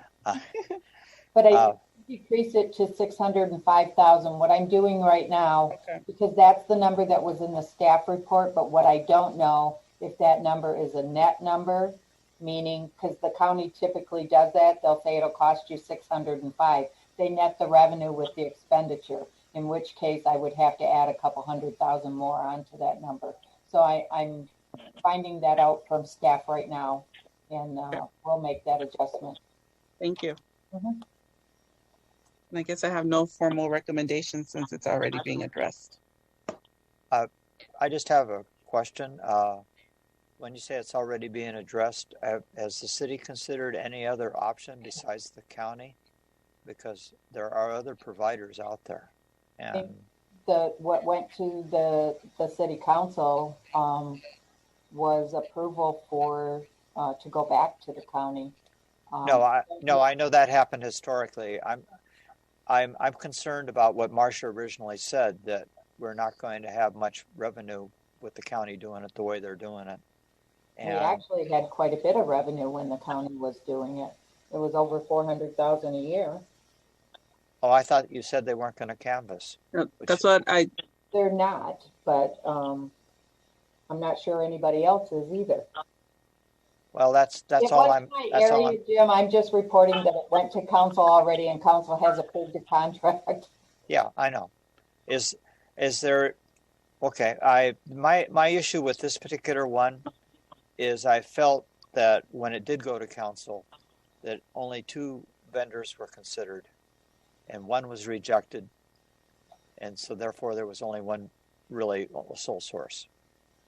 And if there's somebody else out there, I would hope that we could at least ask. That's all I was saying. Because without competition, there's an issue with quality of results. And apparently last time that wasn't even considered. So next contract, that's only a few months off. Jim, we're not looking at the animal control contract right now. It's just awarded. But at the time we did, there were a couple other possibilities in this region. Neither of them were interested in West Covina at that moment. There was a little humane society down in Hacienda Heights or Roland Heights, and there was the Pasadena Humane Society. Neither of those were interested in this contract. So you did look for others then? We did. Okay. And I'm happy to look for alternatives in service provision, county, Inland Valley.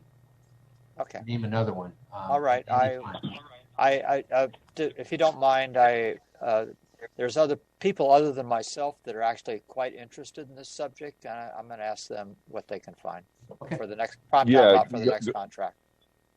As David said, please do look around, ask around. But bringing it back to LA County, I think, was a good move.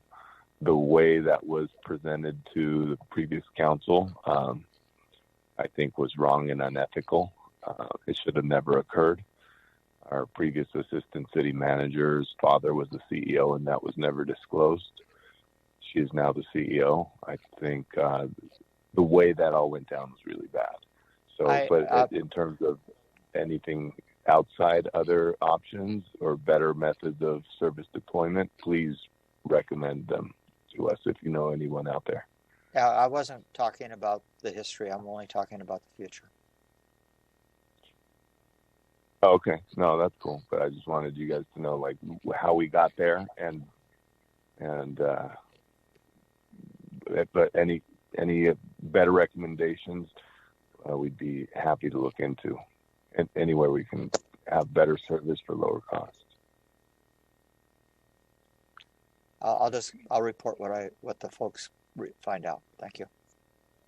Cool. Thank you, Jim. So I guess I can go next. I've personally reviewed the budget files for the city manager office as well as the human resources. The human resources was a relatively small budget, so I didn't identify any opportunity to have cuts in that particular budget. So I have no particular recommendation for human resources. For the city manager, I do have some suggestions. I'm not sure if you would call that as cuts or maybe adjusted expectation for expenditure, which I'm happy to go through with with Robin here. I'll give you a second to pull up that file if it is not already in front of you. I have the hard copies in front of me. Okay, so I am specifically looking at tab 110-1120. Uh-huh. I'm looking at the line item where it says other contractual services.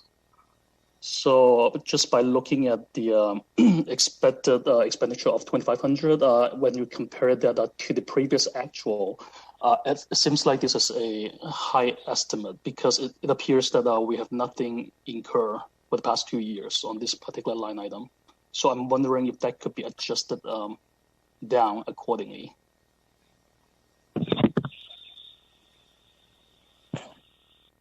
Just get to it.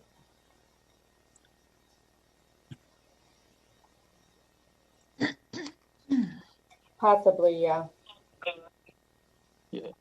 And again, just a disclaimer for the audience here, since the budget is relatively small for this particular GL, I mean, the numbers are not as significant as the ones that we have talked about earlier. That budget is for staffing for vacation coverage for the assistant because we had recent turnover and retirement in those positions. Elena left, and then now Sandy's gone. So currently, the city manager is left with no support staff. And if we only fill one of those positions, then during vacation and whatnot, we're going to need somebody to. And I mean, it's a critical support staff for the city manager, the assistant city manager, and the city council. So 2,500 really wasn't, all that much, but. Understood. I respect that. And I'll leave it up to you because I just wanted to call out the item that I found kind of different from the previous years so that you're aware of that. But if you feel that that is necessary, I'm okay with you doing it as is because, again, we're just talking about 2,500. It's not significant. Yeah. The next one that I am looking at would be the GL for office supplies. So again, looking at the expenses incurred in the previous 2 years, I felt that $4,000 may be a little bit on the high side for the GL 6210. Okay. Wait, say that again? I missed that. Office supplies for the city manager's office is budgeted at $4,000. We're projecting this year that it's going to be $2,000. A lot of that, I'll have to look at it more closely, but with COVID being this last year, a lot of these expenditures are going to be down because we didn't do a lot of functions. So it's possible, but I'll have to look at it pretty closely because if we're assuming that in this next year we're going to open everything up and we're going to hold our events and stuff, I don't want to shortchange them. Okay. That makes sense. I mean, given the pandemic, I can see how the office supplies could have been reduced a little bit in the past year. Anyways, moving on to the next item would be 6424, which is the capitalized lease payments. So this is more a question for you or David. I'm looking at the support for the 6424 item. I'm just wondering why the leasing of copiers would be so expensive. Like we're talking about $3,200 per year for just the copiers within the city manager's office. So I just wanted to get some understanding because I did compare the same line item with other departments. So let's take human resources as an example. I believe they are just expecting $300 for the whole year for human resources. Yet we are budgeting $3,200 for the city manager's office. And I didn't negotiate those leases, but it could be differences in types of copiers. Some of the copiers in City Hall are smaller and do less things because they're utilized less, which I would think HR would be one of those departments that I haven't gone over there to look at their copy or anything, but I don't think they're the same models. I think city manager's office, because of the resolutions and stuff that they do and the presentations that they give at city council, they need a heavier duty copier. So that's my best guess, but we can look at it. Do we now have a purchase? Go ahead, David. We're at a point in our budget calendar where we're out about $2.5 million, and I'm happy to look into the copier lease purchase arrangements. I do know on agenda day around here every 2 weeks, we're producing packets. Every originating department produces the copies that are, you measure them by the pound. So there is a bigger machine, and I know when those get to the end of their useful life or their lease, we follow the city's purchasing. I'm happy to look into that one for you. But yeah, if you could look into the option. I'm at the point where I'm looking for $2.5 million. Not yes, I understand 25. that. I understand that. Yep. Okay. Moving on to the next one. Let's see. Give me 1 second here. I'm now moving to the tab 1140. Okay.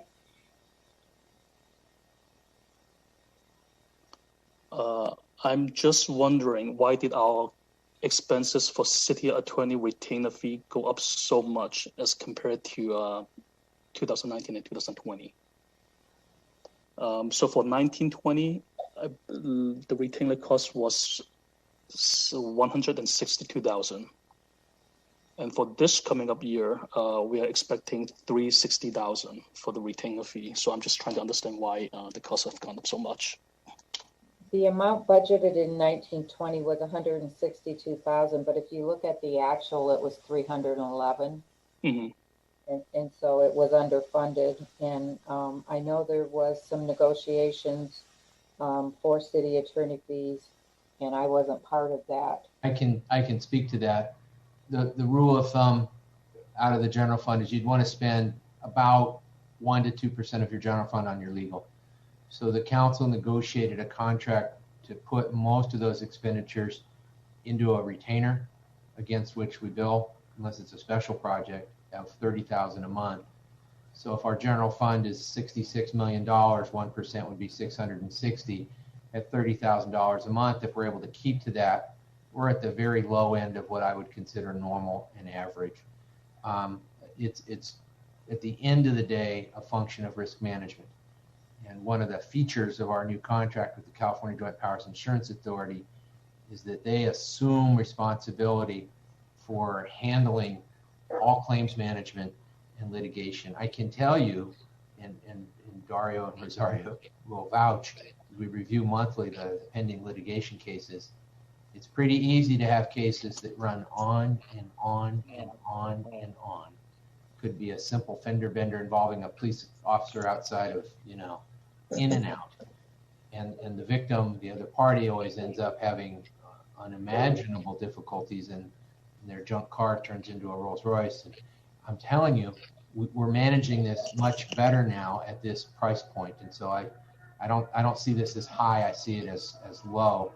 And the overall expenses for loss under this 1 year's worth of experience under the California JPIA are quite reasonable. I don't think we're going to judge this until we've got in-program experience of 3, 4, or 5 years. But compared to the previous years where some cases that could have been settled got away for whatever reason, I think our attorney fees now are heading definitely down and in the right direction. Thank you for the explanation. I know we're down to the last minute here, so I don't think I should go on and talk about some of the negligible expenses that I have documented within my file. I can just go ahead and send it to David and Robin for you to take a look. I know we'd appreciate it. Any constructive suggestions are welcome. I really want to emphasize that from any committee member on any subject. They're much more important to me to get now than a month from now. So if you've got ideas, please send them. It would really be helpful. Yeah, I will definitely send over my suggestions. Just an FYI, we can go till about 8:30. That's it. Are we all okay to go? We're okay to go till about 8:30. Then it'll cut us off. Go outside. Okay. So I guess my motion would be for the city staff to take a look at the expenditure items that I have indicated in my spreadsheet file, which I will send over subsequent to the meeting. Do we have a second here? Second. Can we have a roll call, please? Who's second? Jim. Okay. David Lynn, Aye. Marcia Solario, Aye. Dario Castellanos, Aye. Donna Chia, Aye. Rosario Diaz, Aye. Jim Grivich. Aye. Colleen Rosati. Colleen, you're muted. You're muted. Sorry, puppies were barking. Aye. Okay, thank you. Thank you. Okay, so last but not least, I think we're down to the last two files, which is the finance and community development by Donna Shear. So I will hand it over to Donna. Yes. So I don't really have I don't see anything for these two areas to cut $2 million, but I did have some, I guess, suggestions as well. For the code enforcement, I have a question. I do see the expense was budgeted for $248,100.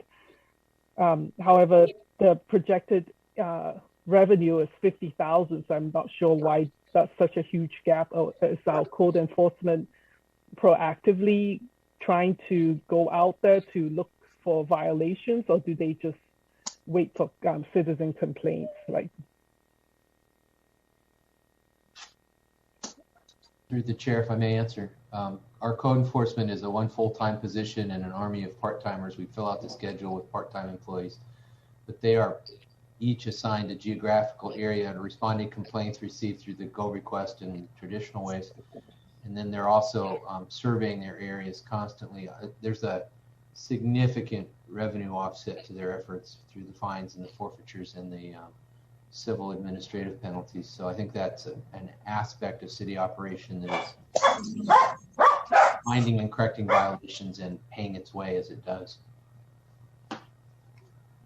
okay. Are you saying that the revenue is going to be higher than $50,000 this year? Is that what I think I heard? Yeah, we can spend some time to share those numbers, but I'm based on my conversations with our code enforcement manager, I think those numbers are going to be better. Okay, because I know their procedure, and I agree with this procedure, is they don't find people when they first interact. They ask them to fix it, and if it's fixed, they don't fine them. So we're in the enforcement business, but whenever possible, we try for voluntary compliance, and usually we get that. But in the case of the truly recalcitrant cases where they are absentee owners, today's good, bad example of that is Hooters restaurant. Oh my gosh, the Soboroff company, Steve Soboroff that owns that thing, he knows better. And we're gonna fine him up until the time he walks in the door for the planning commission for his adaptive reuse plan. And he deserves what he's about to get from the city. So voluntary compliance first, and then we fine subsequently when we have to. You have to be able to back it up, or you'll never get compliance ultimately from these recalcitrant ones. okay, I just wanted to know what direction we were going in. All right. Okay, thank you for that. And then I have a question for building services. We have a contract with Wilden for $940,000. However, it's still showing vehicle maintenance of $6,100 and then $1,000 for special drafting. I'm wondering if we have a contract with them, shouldn't they be covering everything?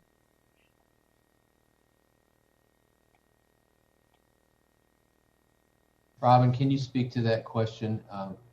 So we no longer have a contract with Wildan. We transferred over that to Transtech. Okay. And the vehicle maintenance and the fuel charges, it may be for a pooled car for the support staff that is still employed by the city, and those costs when they do have to go out. I'll have to check into it to see exactly what they're doing. I'm not that familiar with the building department, but based on our cost allocation plan, and they still may have pooled cars that they're using for certain services, and that's why it's getting charged back. Okay. And the next few things are probably just more suggestion than to actually reduce the cost, or they may actually help as well. I was wondering, for a credit card processing fee at $30,000, is there a way to reduce that? Maybe renegotiate with the credit card companies, or have a minimum for credit card use with that? Where are you, which page are you on now, Doc? Oh, I'm just looking at under finance administration with this credit card processing fees. So up until the pandemic hit, we did not do a lot of credit cards online. The recreation or community services department did, but the city did not. We very quickly set up acceptance of credit cards, especially for plans, and a lot of those are based on percentages, and so that's a contract that we stood up right after COVID hit. We can always look and see if we can get a better price somewhere else, but you're going to see increased activity in those credit card fees, because previously we did not accept credit cards for plans and such. Now we do it online because of COVID. Okay. What about postage and, it says paperless, postage fee of $20,000. Can we make those like electronic communications or paperless to reduce the cost on postage? So a lot of the postage has to do with mailing out to our vendors checks. Sometimes employees get mailed checks, but it's mostly through our accounts payable. And with this old system that we have, we don't have the capability of doing a lot of this electronic stuff that maybe businesses are doing. Hopefully when we get a new system, okay, we can automate a lot of this stuff. We're doing, we're very, we're not paperless in any stretch of the imagination. And Stephanie's smiling. Just for the record, I personally did an implementation of a system that changed everything from paper to paperless. Mm-hmm. And I left 15 years ago, and I doubt if they've amortized the cost of the implementation yet over the savings.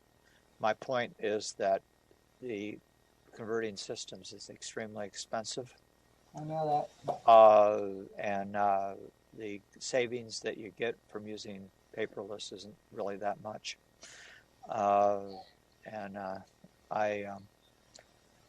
It's true that payroll checks are mostly paperless now, but still, the cost in my case was $13 million to do it.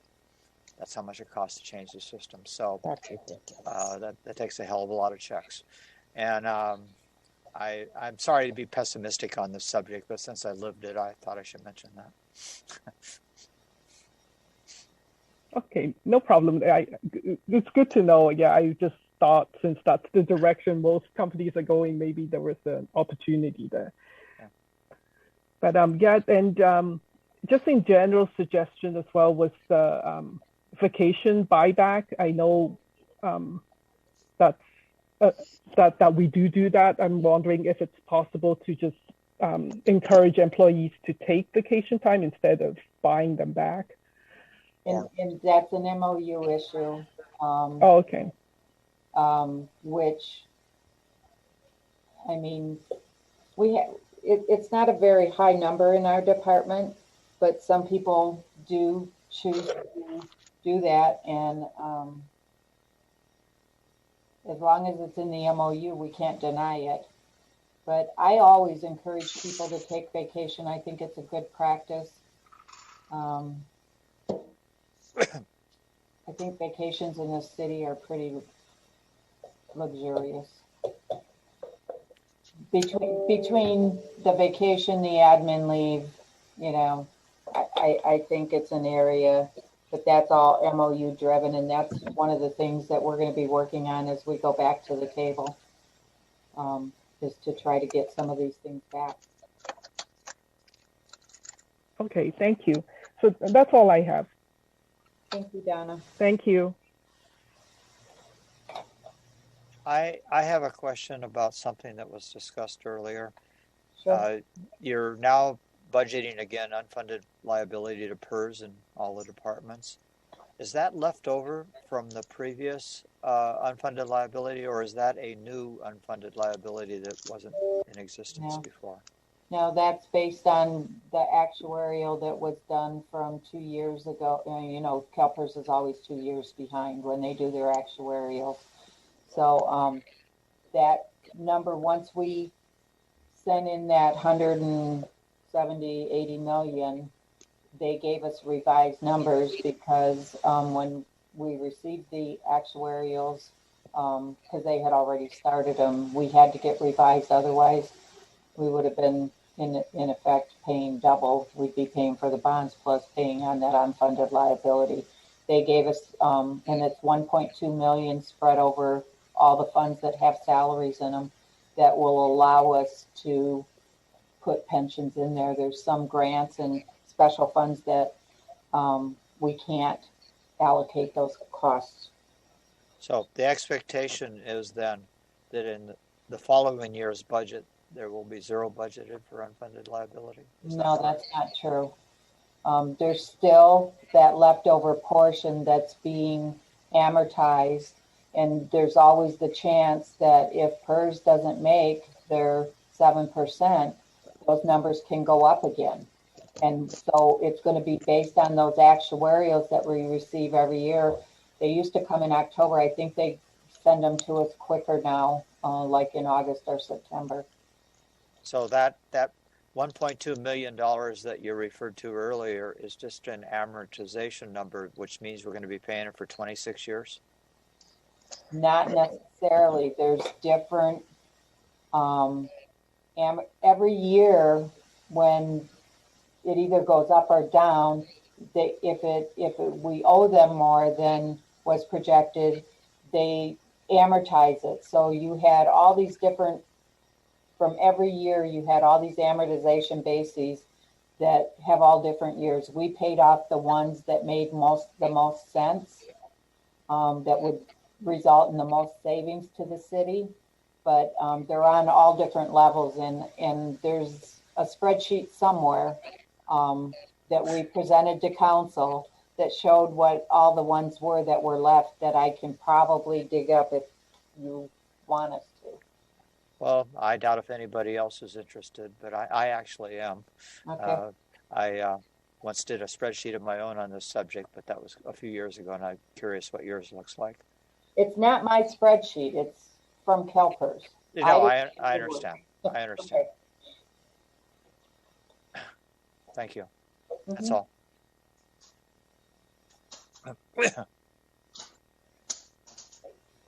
Okay. If there's no other questions or comments, shall we move on to scheduling our next meeting? I have a comment. I know Mr. Carmody was a little frustrated when he asked the committee for a certain number in total dollars, and I don't think he got it. I don't know if the city manager is interested in any additional work on this subject. I mean, as I said earlier, I only did one department. I don't know if there's any interest. And there's another aspect to this, so I want to ask the question completely. I would feel at this particular point, if I were to, for example, look at the police department, there would be a need to talk to the police chief.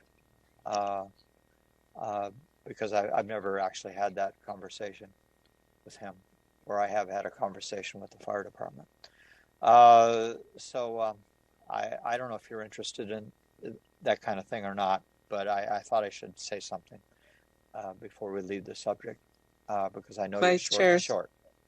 As Vice Chair Solorio, I second those sentiments. I was going to ask if we could have like a secondary deadline to provide maybe some more thorough suggestions.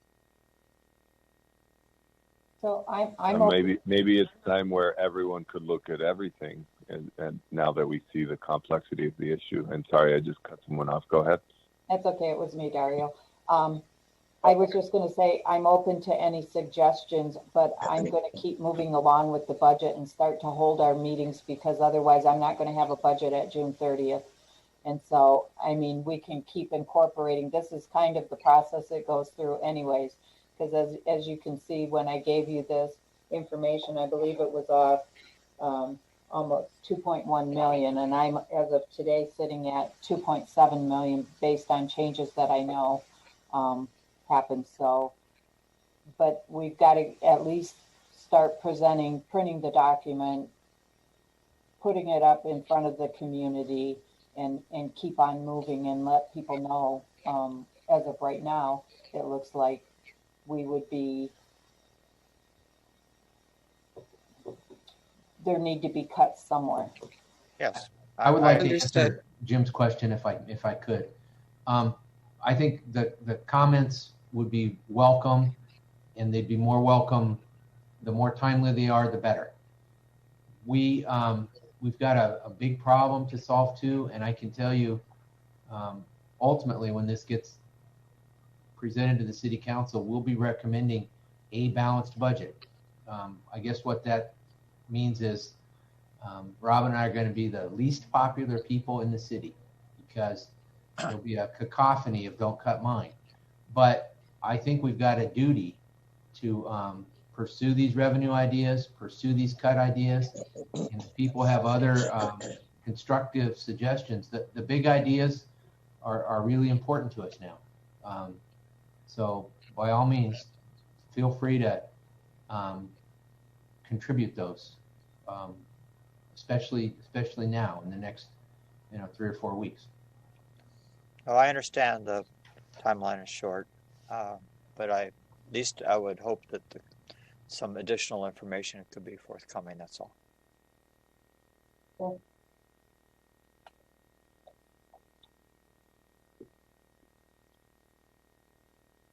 Any other questions or comments? None. I don't think there's any more. So I think we've covered everything. Did we pick a forthcoming date? We need a date, the next meeting date. Any suggestions, David and Robin? Yeah, let's ask David and Robin when they think for operational and budget purposes. Let's not do it after a City Council meeting. What was that again, Robin? Say that again. I said, let's not do it after the City Council meeting. Yeah, definitely good idea. So we won't do it on. Yeah, they kept us up late last night, so maybe grumpy. I'm not sure. I think we don't have the luxury of a series of meetings. It might be more efficient now for any members that have time and interest to work directly and to work with emails and those kind of ideas through Robin and I. We are at this moment seemingly interchangeable parts in this process. So Jim, your offer to pursue some police department issues is welcome. We'll make arrangements for that. And I'll offer to any other committee member, if you're interested and available to engage a little bit right now, that'd be very useful. I believe Marcia volunteered also. Okay.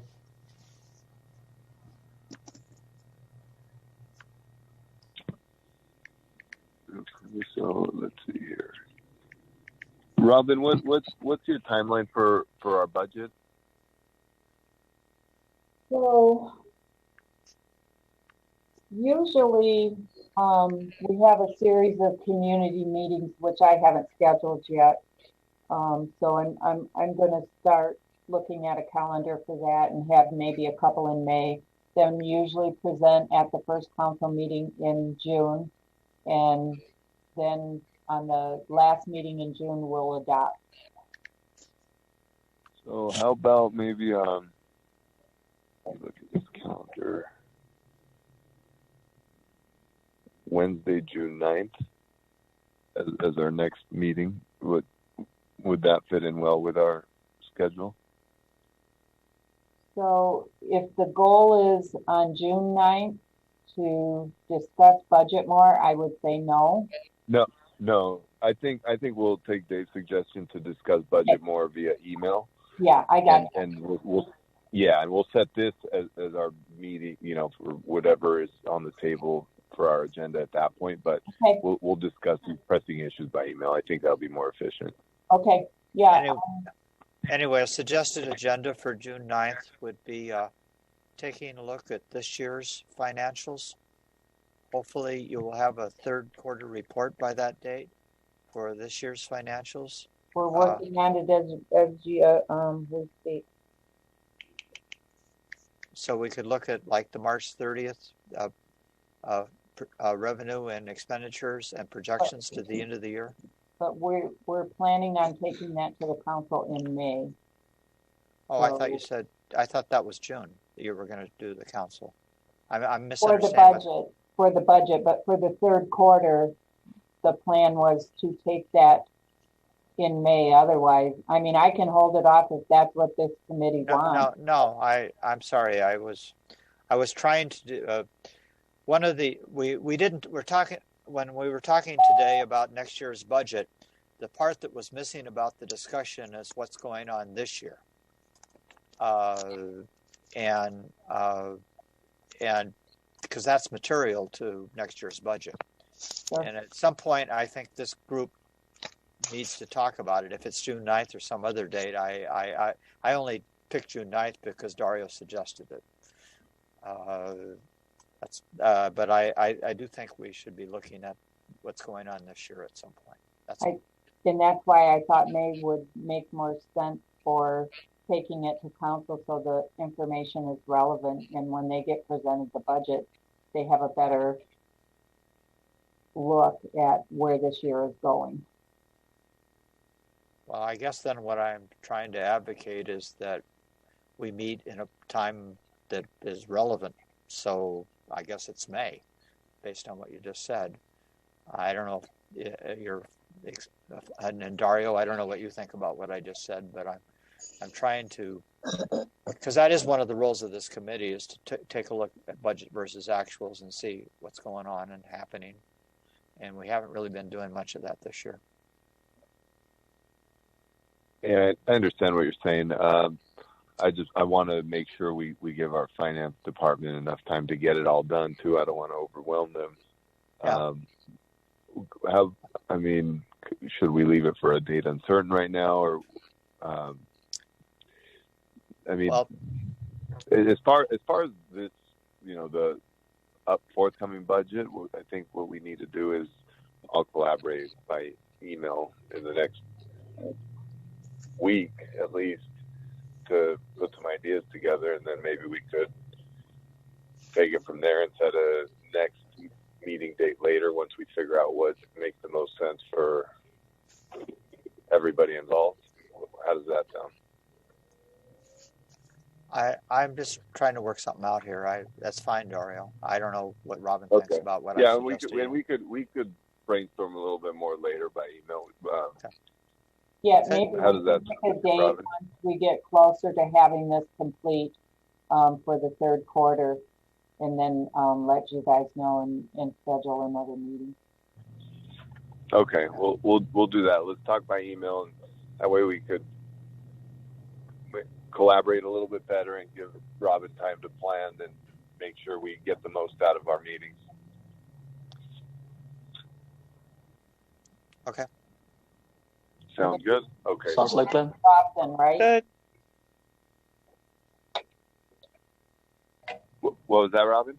I said, so we're going to scratch June 9th. Yeah, let's scratch June 9th. Let's leave it for a date uncertain. And once we keep in touch by email in the next couple of weeks, we'll plan on when our next meeting will be. Okay. Sounds good. All right, cool. Sounds good. And I'll let you take it, David, again. Okay, thank you. I'll make a motion to adjourn the meeting then. All right, I'll second that.